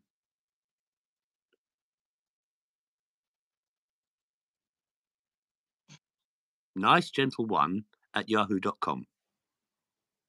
Nicegentle1 at yahoo.com. Okay. Now, if they wonder why I got that as a name, you see, notice I'm filling in so it gives time people time to write it down. I got that when I was working on an international radio station, and I didn't want women all over the world chatting me up, so I wanted a nice gentle one at yahoo.com. No, I okay, so we've got a nice gentle one. Yeah, at yahoo.com. At yahoo.com. Yeah. So if you want to work with Fergus, please get in touch with him so you can have a one-on-one training with him. He is good. He knows his stuff. Alexander. Sam says, wow, that's why he is so smart. Fergus is Wakanda forever, Fergus. Oh. Jumbo, Missouri. I only learned Swahili, I'm afraid, when I was in Africa. Again, living in a country, you get to know the people. Fergus, are you on TikTok? Are you on TikTok? I am actually on TikTok. I never use it, but I am on it because I watch lots of things. My daughter got me on there a couple of years ago. Daddy, you've got to go on TikTok. Yeah, because someone is asking, what about TikTok? I don't actually do TikToks. I should, shouldn't I suppose, but I don't. No, I'm very old-fashioned. I'm an old man. You're young at heart. Yeah, well, it's the only bit that's young. It's the only bit But it's very good. I have to say, I'm very pleased with my cardiac. It's lovely. Thank goodness. So you've got just that one email address to share. What about your X, Twitter? Well, X, yeah, I'm on there. I think it's Fergus You Voice. know what? They could just go and search for Fergus McClelland. Yeah, because if you just type it on Google, it's there. I'm on X. I'm on Facebook. Yeah. Yeah. So are you there as Fergus McClelland? Yeah, or Fergus Voice, but I'm Fergus McClelland. Yeah. Yes, Fergus Voice. I saw Voice. Yeah. Yeah. So if you wanna, on WhatsApp as well. On WhatsApp as well. Yeah. Because I've been testing WhatsApp with a lovely microphone today, because I'm going to do a film tomorrow. I'm going to make about 6 films tomorrow. 6 15-minute films, 15-minute films tomorrow evening for a client. So we're creating something which I can't really go into yet, but we are creating something. So I'm going to make 6 15-minute films. And so they're very pleased I'm doing this today, basically. Oh, that's good. We learned a lot today and so much fun. Oh, Sam, thank you. Yeah, Fergus. Sam is very appreciative. Yeah, Sam is great. I like Sam a lot. He's one of my people. I think I'm going to have to adopt him along with Orelu Ogumbai, my sister. Yeah. And someone wants to speak Kiswahili with you. Oh, Swahili, ordinary Yeah. Swahili. Jumbo, Missouri, Missouri sana. Asante sana. Yeah, Hmm. Stephen. Oh, Stephen is back. Where have you been, Stephen? He wants to speak Kiswahili with you. Stephen is from Kenya. Oh, I lived there for a month when I was 12. And I was in Uganda, Kenya, and also Tanganyika, it was called at the time, for 3 months. Jumbo, Missouri, Missouri sana. Yeah, I loved it. I learned a word every day, but that was a long time ago. But I was studying my Swahili. I loved Swahili. It's a fabulous language, really is. Very clever. Sam, your questions were wonderful. Don't ever apologize for asking questions, right? No, no, never. You're not allowed. Your questions have been fantastic, Sam. Really, very helpful. Because Yeah, very, very helpful, Sam. Thanks very much for all your questions, all your contributions, Sam. Are we are happy. We are happy that you asked all those questions. So please, and Fergus did a brilliant job. He answered all the questions. So, Fergus always so professional. Fergus, you are a pro. You are a pro. Thank you in Igbo. I say Kedu. I say Kedu. Hello. I've just had to put my smoke out. Yeah, Jara, Oh yes, you've thank you, been very good as Alexander, well. for your contributions as well. Thank you very much. No, I'm thanking everyone. Yeah. We are just we're talking about Sam now because Sam did ask a lot of questions. Sam, I'm sure, asked about But more than 20 questions. Gyro asked some really good questions as well, I have to say. Yeah, yeah, yeah, yeah. Yeah, and Son of Soweto is, I He think, he's not. disappeared. He's gone. Yeah, he's disappeared. Yeah. And what about my country? You did as well, Gyro. Yeah, You did as Gyro. well. Well done. Thank you very much. You Thank came you. in you came in with some very awkward questions, Gyro, which I love. You've got to be proud of awkward questions because otherwise, how can anybody learn? Really? If you can't face people asking you questions, you shouldn't be up there. Really. Exactly, he's laughing. He's laughing. Okay, so Fergus, so you've shared your ex Twitter account. Are Yeah. you on Instagram? I think I am actually. I'm on LinkedIn as well as Fergus Yeah, McClelland. you should. I know LinkedIn is a must for Yeah, you. I'm on there. Believe me. Nigerian delicious spicy. Too spicy for me, Sam. Oh Too no. spicy, too spicy for Fergus. He's Sam is just Sam is not Sam has Sam. You have officially, or you're trying to take Fergus from me now. That's what you are trying to snatch Fergus from me. That's what you're trying to do, Sam. No one can steal me from you, darling. No. No, Right. no one. No, I love you I don't. all. I Sam don't knows mind I'm them just trying. I don't mind them trying because it's great. Because I've got this bunch of films to make tomorrow, and this has been a great lead-in to the films I'm making tomorrow. Oh, excellent, excellent. Thanks very much, Fergus. I can't thank you enough for sharing all what you've shared with us today. This is my book. I've been taking notes from what I've just been taking notes. Power of Three. I've been taking notes. CFU. Yeah, very powerful Yes. CFU. Check for understanding. Keys. Keep it simple. I've been taking notes. Sam, have you been taking notes? We have all been taking notes. Fergus, I thank you very much. I thank you on behalf of everyone watching. We are so happy to have you here today, and we would love to have you again and again. Today we didn't talk about films. We didn't talk about. No one came up with questions about films, about acting, about how you became an actor, child actor, and how you've kept your career all through the years. I would not ask you those questions today, but maybe next time because you've got films to shoot tomorrow. Yeah, it's a lot of films for a group I'm creating, so I can't actually say more. Apart from lots of little 15-minute films are going to be filmed tomorrow evening. That's all I can say. Can't All say any right more. then. That professional thing, speaking thing. You see. Oh, excellent. And Stephen too. Thanks very much, Stephen. That he did like you so much as well from Kenya. Yeah, I love Ken. So sending Oh, love from Kenya. I love looking up at the mountain as well. He'll know what I mean.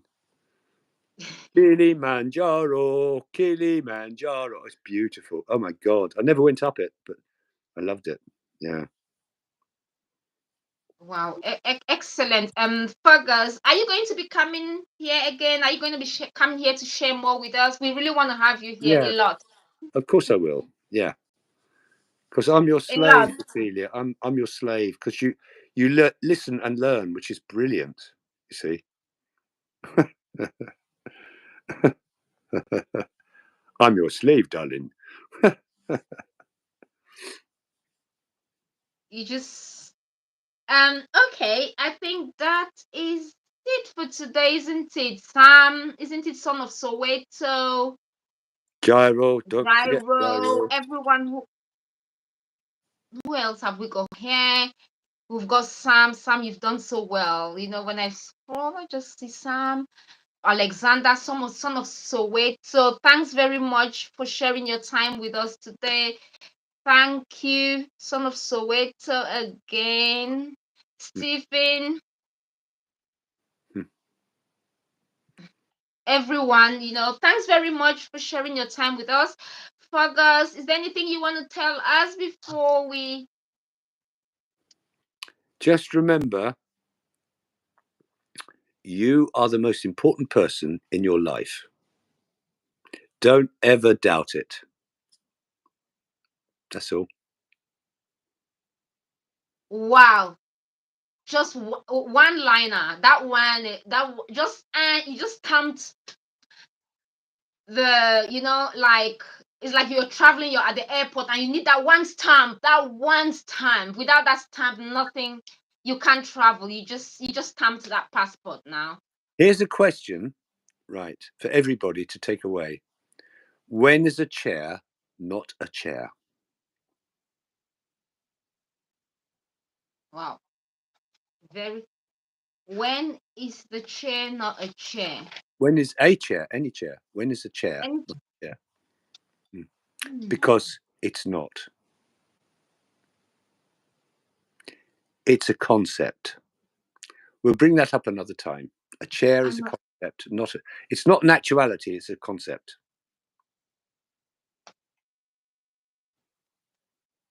so you concluded by saying that you are the most important person in your life.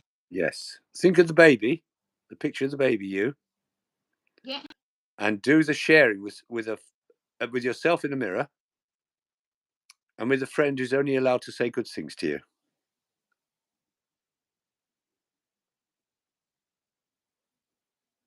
Wow. You are the most important person in your life. So Yep. no self Doubt. validation. You don't need validation from anyone. You don't need anyone to tell you. You just know you're the most important person in your life. Fergus, this is a good one. Protect the I little baby inside you. Protect the little baby picture of you. Protect that baby. Yeah. Yeah, yeah. Wow. Wow, that was a good one, Fergus. You are the most important person in your life, Sam. Remember that always. Yeah. Wow, Fergus, thank you very much for sharing all what you've shared with us today. You've just been pouring knowledge. You are a pro. You are a pro. Thank you very much. We appreciate you. We appreciate your time.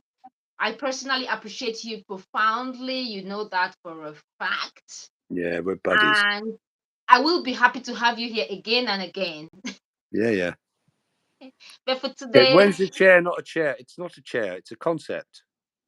Really. yeah, we can talk about that one Yeah, next yeah. next Another time. time. Yeah, it's Yeah, deep. another time. Very powerful.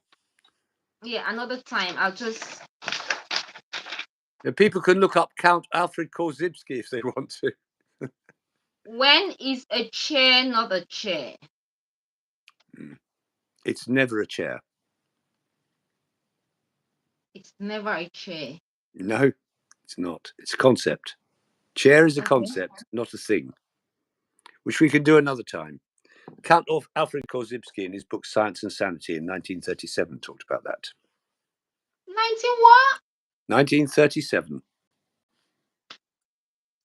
Absolute genius. And Okay. NLP and cognitive behavioral therapy came from his teachings in his book Science and Sanity. Yeah. Amazing. Amazing stuff. Okay. Sam says the film industry is complex. Kilimanjaro, gorgeous place. No, Kilimanjaro. Yeah. That's great, mister. Hmm. Okay, should we say our goodbyes now? Bye, Fergus. Bye, Cecilia. Bye, all of you. You've been all fantastic. Really, you have. Been lovely Yeah, mixing thank with you you. so very much. And bye-bye. Bye, Fergus. It's okay, you can. Count, hang on. Count Okay. Alfred Korzybski. Count Alfred Korzybski. Blessed Holy Spiritus asked, it's never a chair. 1937, Behave Yourself. Who's the author? Count Alfred Korzybski. It is never a chair. 1937. It's a book called Science and Sanity. Don't read the book. Science and sanity. Don't read the book, just read reviews and you'll get the idea. Okay, just read reviews. Yeah. Hi to everyone watching. Go and read the reviews of this book, Science and Sanity. Yeah. You don't need to read the book. You don't have to buy the book. You just go and read the review. Yeah, counts. No, Alfred Korzybski. It's called what? Count Alfred Korzybski. Korzybsky. Alfred. Someone wrote something else. He Alfred. says Count Zabriskie. No. Korzybski. Korzybski. Yeah. Korzybski. Korzybsky.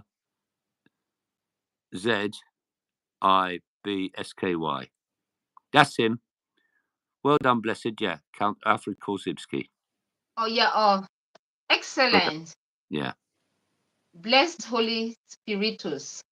Yeah. Thanks, blessed. Count Alfred Korzybski. Yeah, wrote Science and Sanity. And Chris Howard, who I've worked for as well as Tony, Chris Howard recognizes him. Tony never mentions it, but he was the god who it all came from.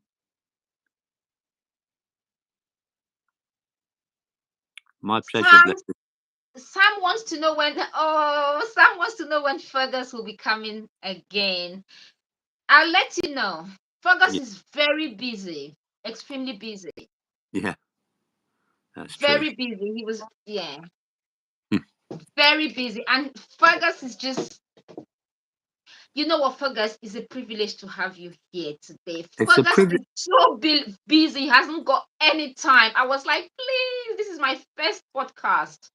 Just come and let's do it together. And it's just my privilege to be here, basically. Yeah, Chris Howard does recognize. Again. Yeah. Oh, Kilimanjaro. Happy now, Sam. Happy. Okay. Yeah.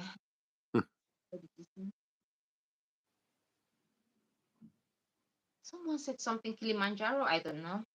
No, An just American devil. Kilimanjaro, Kilimanjaro. But I was round the mountain for a month, so never went up it. But I was in all the land all round it when I was filming when I was 11 or 12. Yeah. Okay. Wow. Right. And Science and Sanity, Kozibski, and NLP, and all that stuff is for another conversation. Yeah. Okay.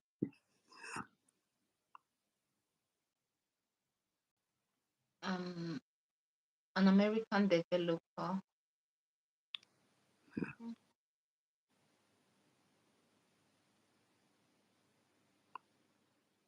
Someone said when he was 11. Yeah, he started acting when he was 11. Don't worry, you get to know more about Fergus. Someone is like, what? 11? No, I started making films when I was 11. I was already doing voiceover work before then for years and making advertisements. But my first film was when I was 11. Yeah. Fergus, someone is asking, what is your full name so I can Google you, please? Well, there's Fergus McClelland, McClelland. And you can Did you look get at that blessed holy, please? Did you get the full name? McClelland, McClelland.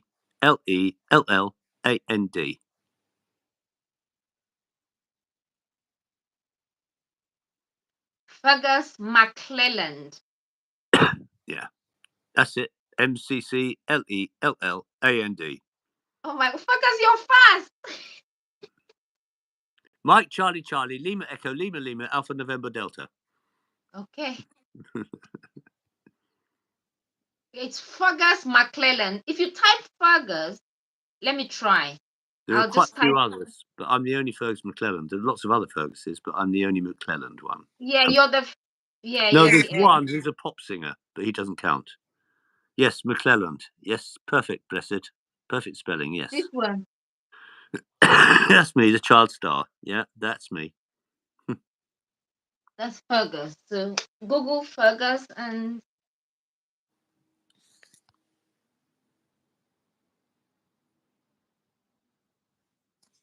yeah, that's Fergus. Yeah, McClelland. Yeah, it's that one. Type Fergus. Sam, have you got the name? It's Fergus McClelland. If you type Fergus McClelland, you can reach him on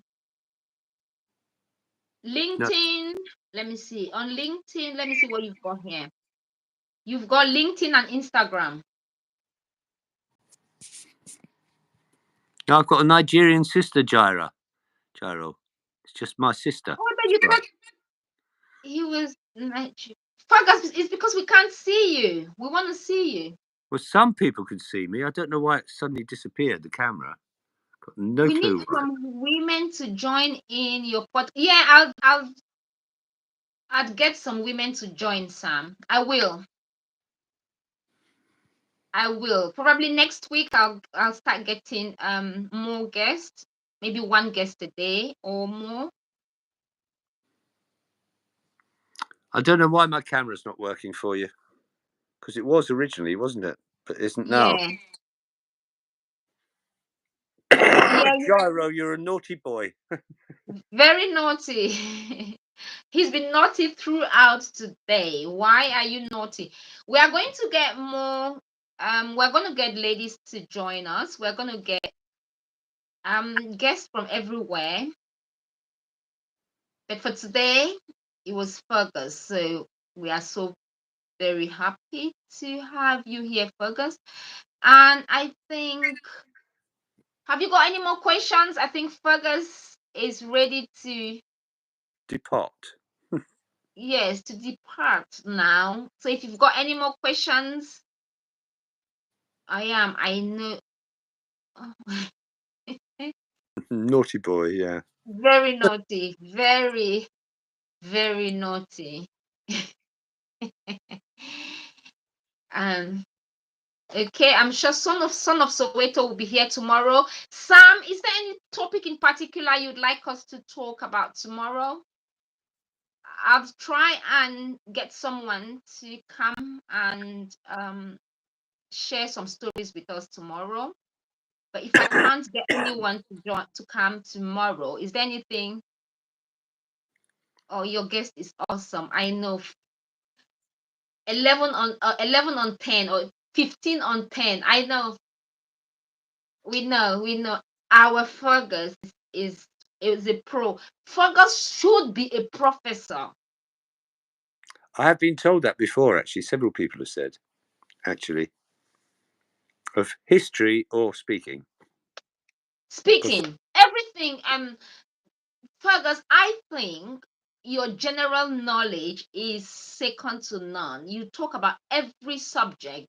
You know a little bit or plenty, much, not even a little bit. You know so much about every subject. Probably.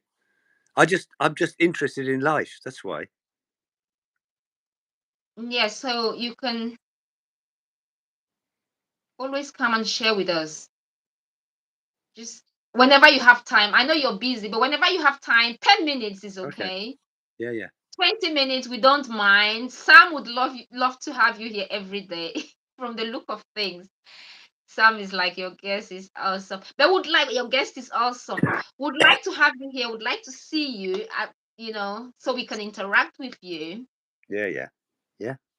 And we can learn we can learn the way you pronounce when you say you have to speak deep. We can see. Yeah. You can Because feel you it. know how to do it deep and you know how to change your voice. But Oh yeah, there's a lot more stuff about how you breathe as well, believe it or not. we are starting 12:30 in the afternoon, London time. 12:30 London time. Sam says you're a professor already. Thank you, Sam. I love you. Yes, he is already. You are. Sam, let me just if you get to work with Fergus within 3 months, I mean 3 months. Within 3 months is even too much. When you finish your first session with him, let's say you have a Zoom call, the first session, one you have with Fergus, he's going to diagnose you like a doctor. He will tell you your type of voice, what you should do, how many minutes you should do it. You will just change within. You will be shocked positively. He's amazing. He'll tell you, you know what, this is how you sound. I think with this practice, if you do this 3 times a day or 1 time a day, this is what is going to happen. He's a doctor when it comes to public speaking doctor. And vocal doctor as well, vocal coaching doctor. If there is a word like that, I think Well, there is Fergus, now. There is now. yeah, you are. I always talk about you, and I'm just so happy that you're here. And please, if you would love to have a one-on-one session with Fergus, make sure you search him. He's always very busy. That is if he's got time. I'm not sure about his price, but I'll leave that to you. Just get in touch with him. Yeah.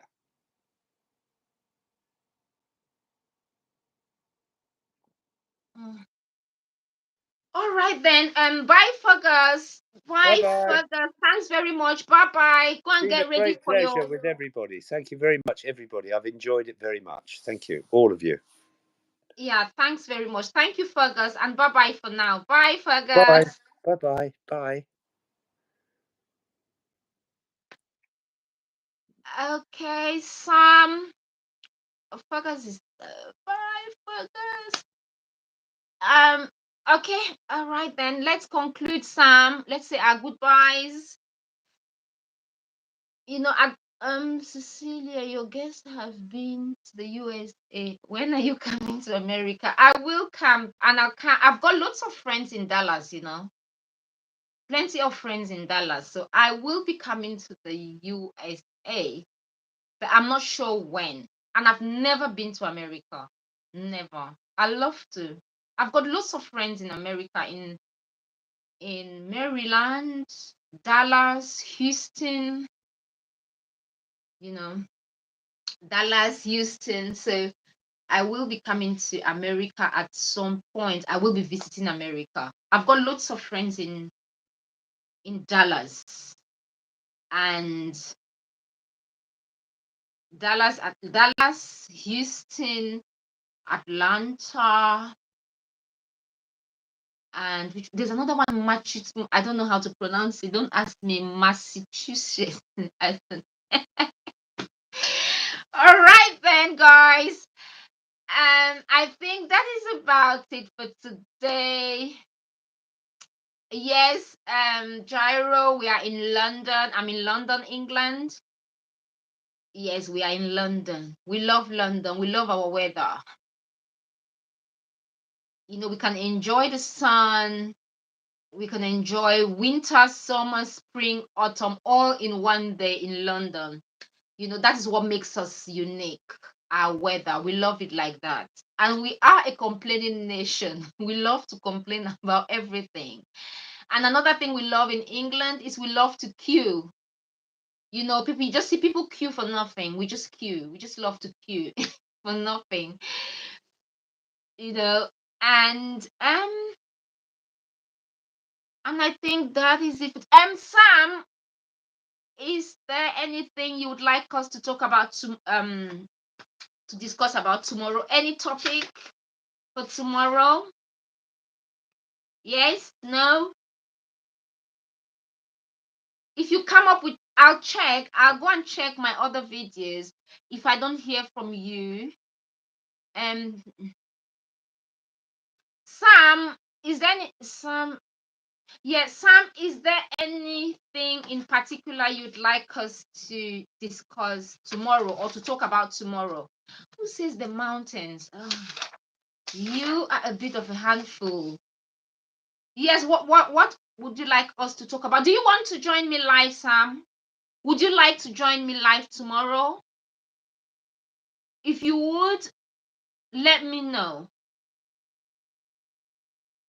now, or forever keep your peace. uh,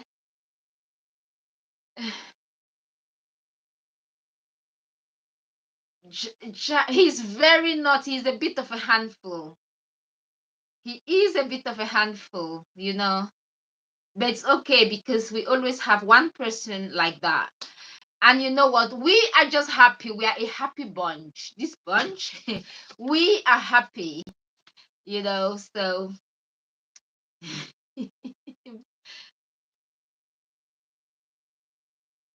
oh, stay blessed as well. Yeah, we have to be happy. And in life, never let anyone hurt you. Never let anything, you know, just be happy. You know, just be happy. As what did Fergus said something. Said, no, you're the most important person in your life, so stay happy. You know, Gyro is here to just have fun and enjoy. So we are all enjoying. We are all just having fun and learning at the same time. And Sam, I've not heard from you. We are going to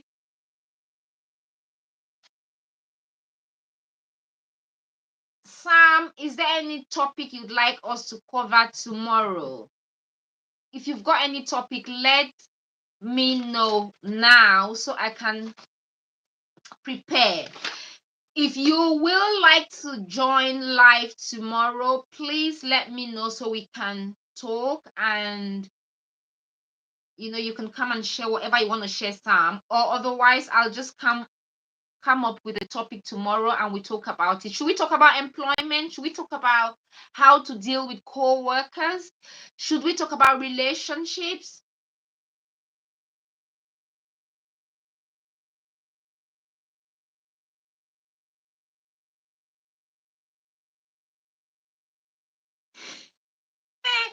Blessed, holy, you're praying. We have got someone praying here today. Okay. Really? Okay, good. So let's talk about choosing a partner. Okay. So relation. Okay, then from tomorrow we're going to be talking about relationships, and let's talk about. Do you want to join? Who? Sam, do you want to join live? You don't have to. You can talk without showing your face. You know that. You can talk. You can turn off your camera and just talk. You don't have to show your face if you don't want to. Because some people are shy. Some people don't like to come on camera. And if you do not like to come on camera, please, you can join me live, and just like what Fergus did at some point. You don't have to turn your camera on. You can join and share your opinion. You can join. Let's talk about choosing a life partner. Okay. Choosing a life partner. Okay. Let's talk about. Okay. Sam, would you like to join me live tomorrow? Yes or no?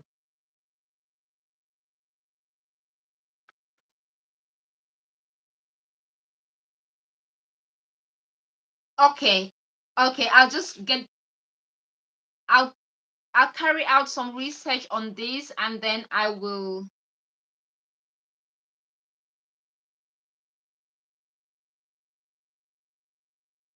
Let's talk about truth. Okay, then. All right, that is about it for today. Sam is camera happy. All right, all right. But you know what? You have to let me know if you would like to join. So so I can send you a link. I can send, yes. Okay, then I will send you a link. How do I send you a link? Sam, I would need to get like your email or something. Are you on Facebook? Do you use the same name on Facebook? How do we even communicate out of YouTube?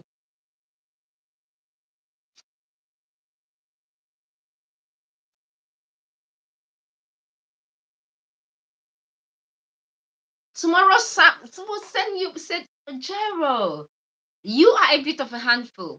Okay, Sam. Sam, do you know what? That I owe you a dance. Oh. Sam, what will happen is I will reply to one of your comments, and then you can maybe share your. Are you on Facebook, TikTok, Instagram, and is it the same name? You know what? I'll write to you.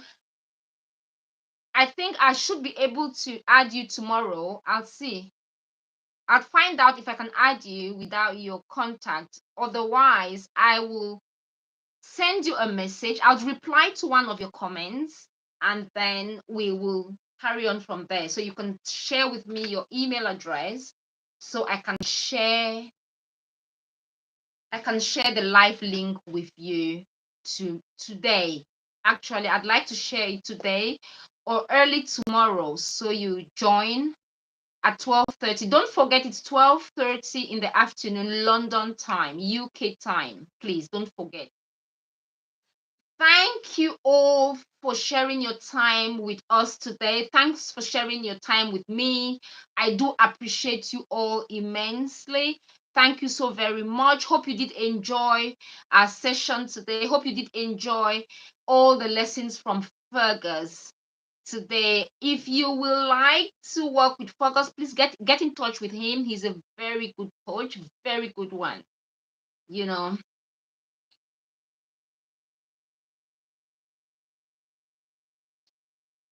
he's a very good coach. And okay, I'm trying to read. Okay, I'll try modeling. I will. Okay, then. I think that is about it for today, guys. Have a lovely day. Enjoy the rest of your day. Take care of yourself. And always remember that you are the most important person in your life. You're the most important person. Take care of yourself. Enjoy every moment. Stay on your lane. One love. See you all tomorrow. Tomorrow we are going to be talking about how to choose a life partner. That is tomorrow's topic. Please join us. I will find that Sam will be joining us here live tomorrow. Sam has got a lot to share with us. He will be joining us live. So please join us. Gyro, please come tomorrow. Come tomorrow. Yeah, come tomorrow and share whatever you've got to 12:30 12:30 p.m. UK time. Thanks very much for that. Yes, 12:30 p.m. UK time. Okay? Yes, tomorrow. Tomorrow we are here most days, every day, Monday to Friday from 12:30 in the afternoon, 12:30 to 1:30. So we are here for 1 hour.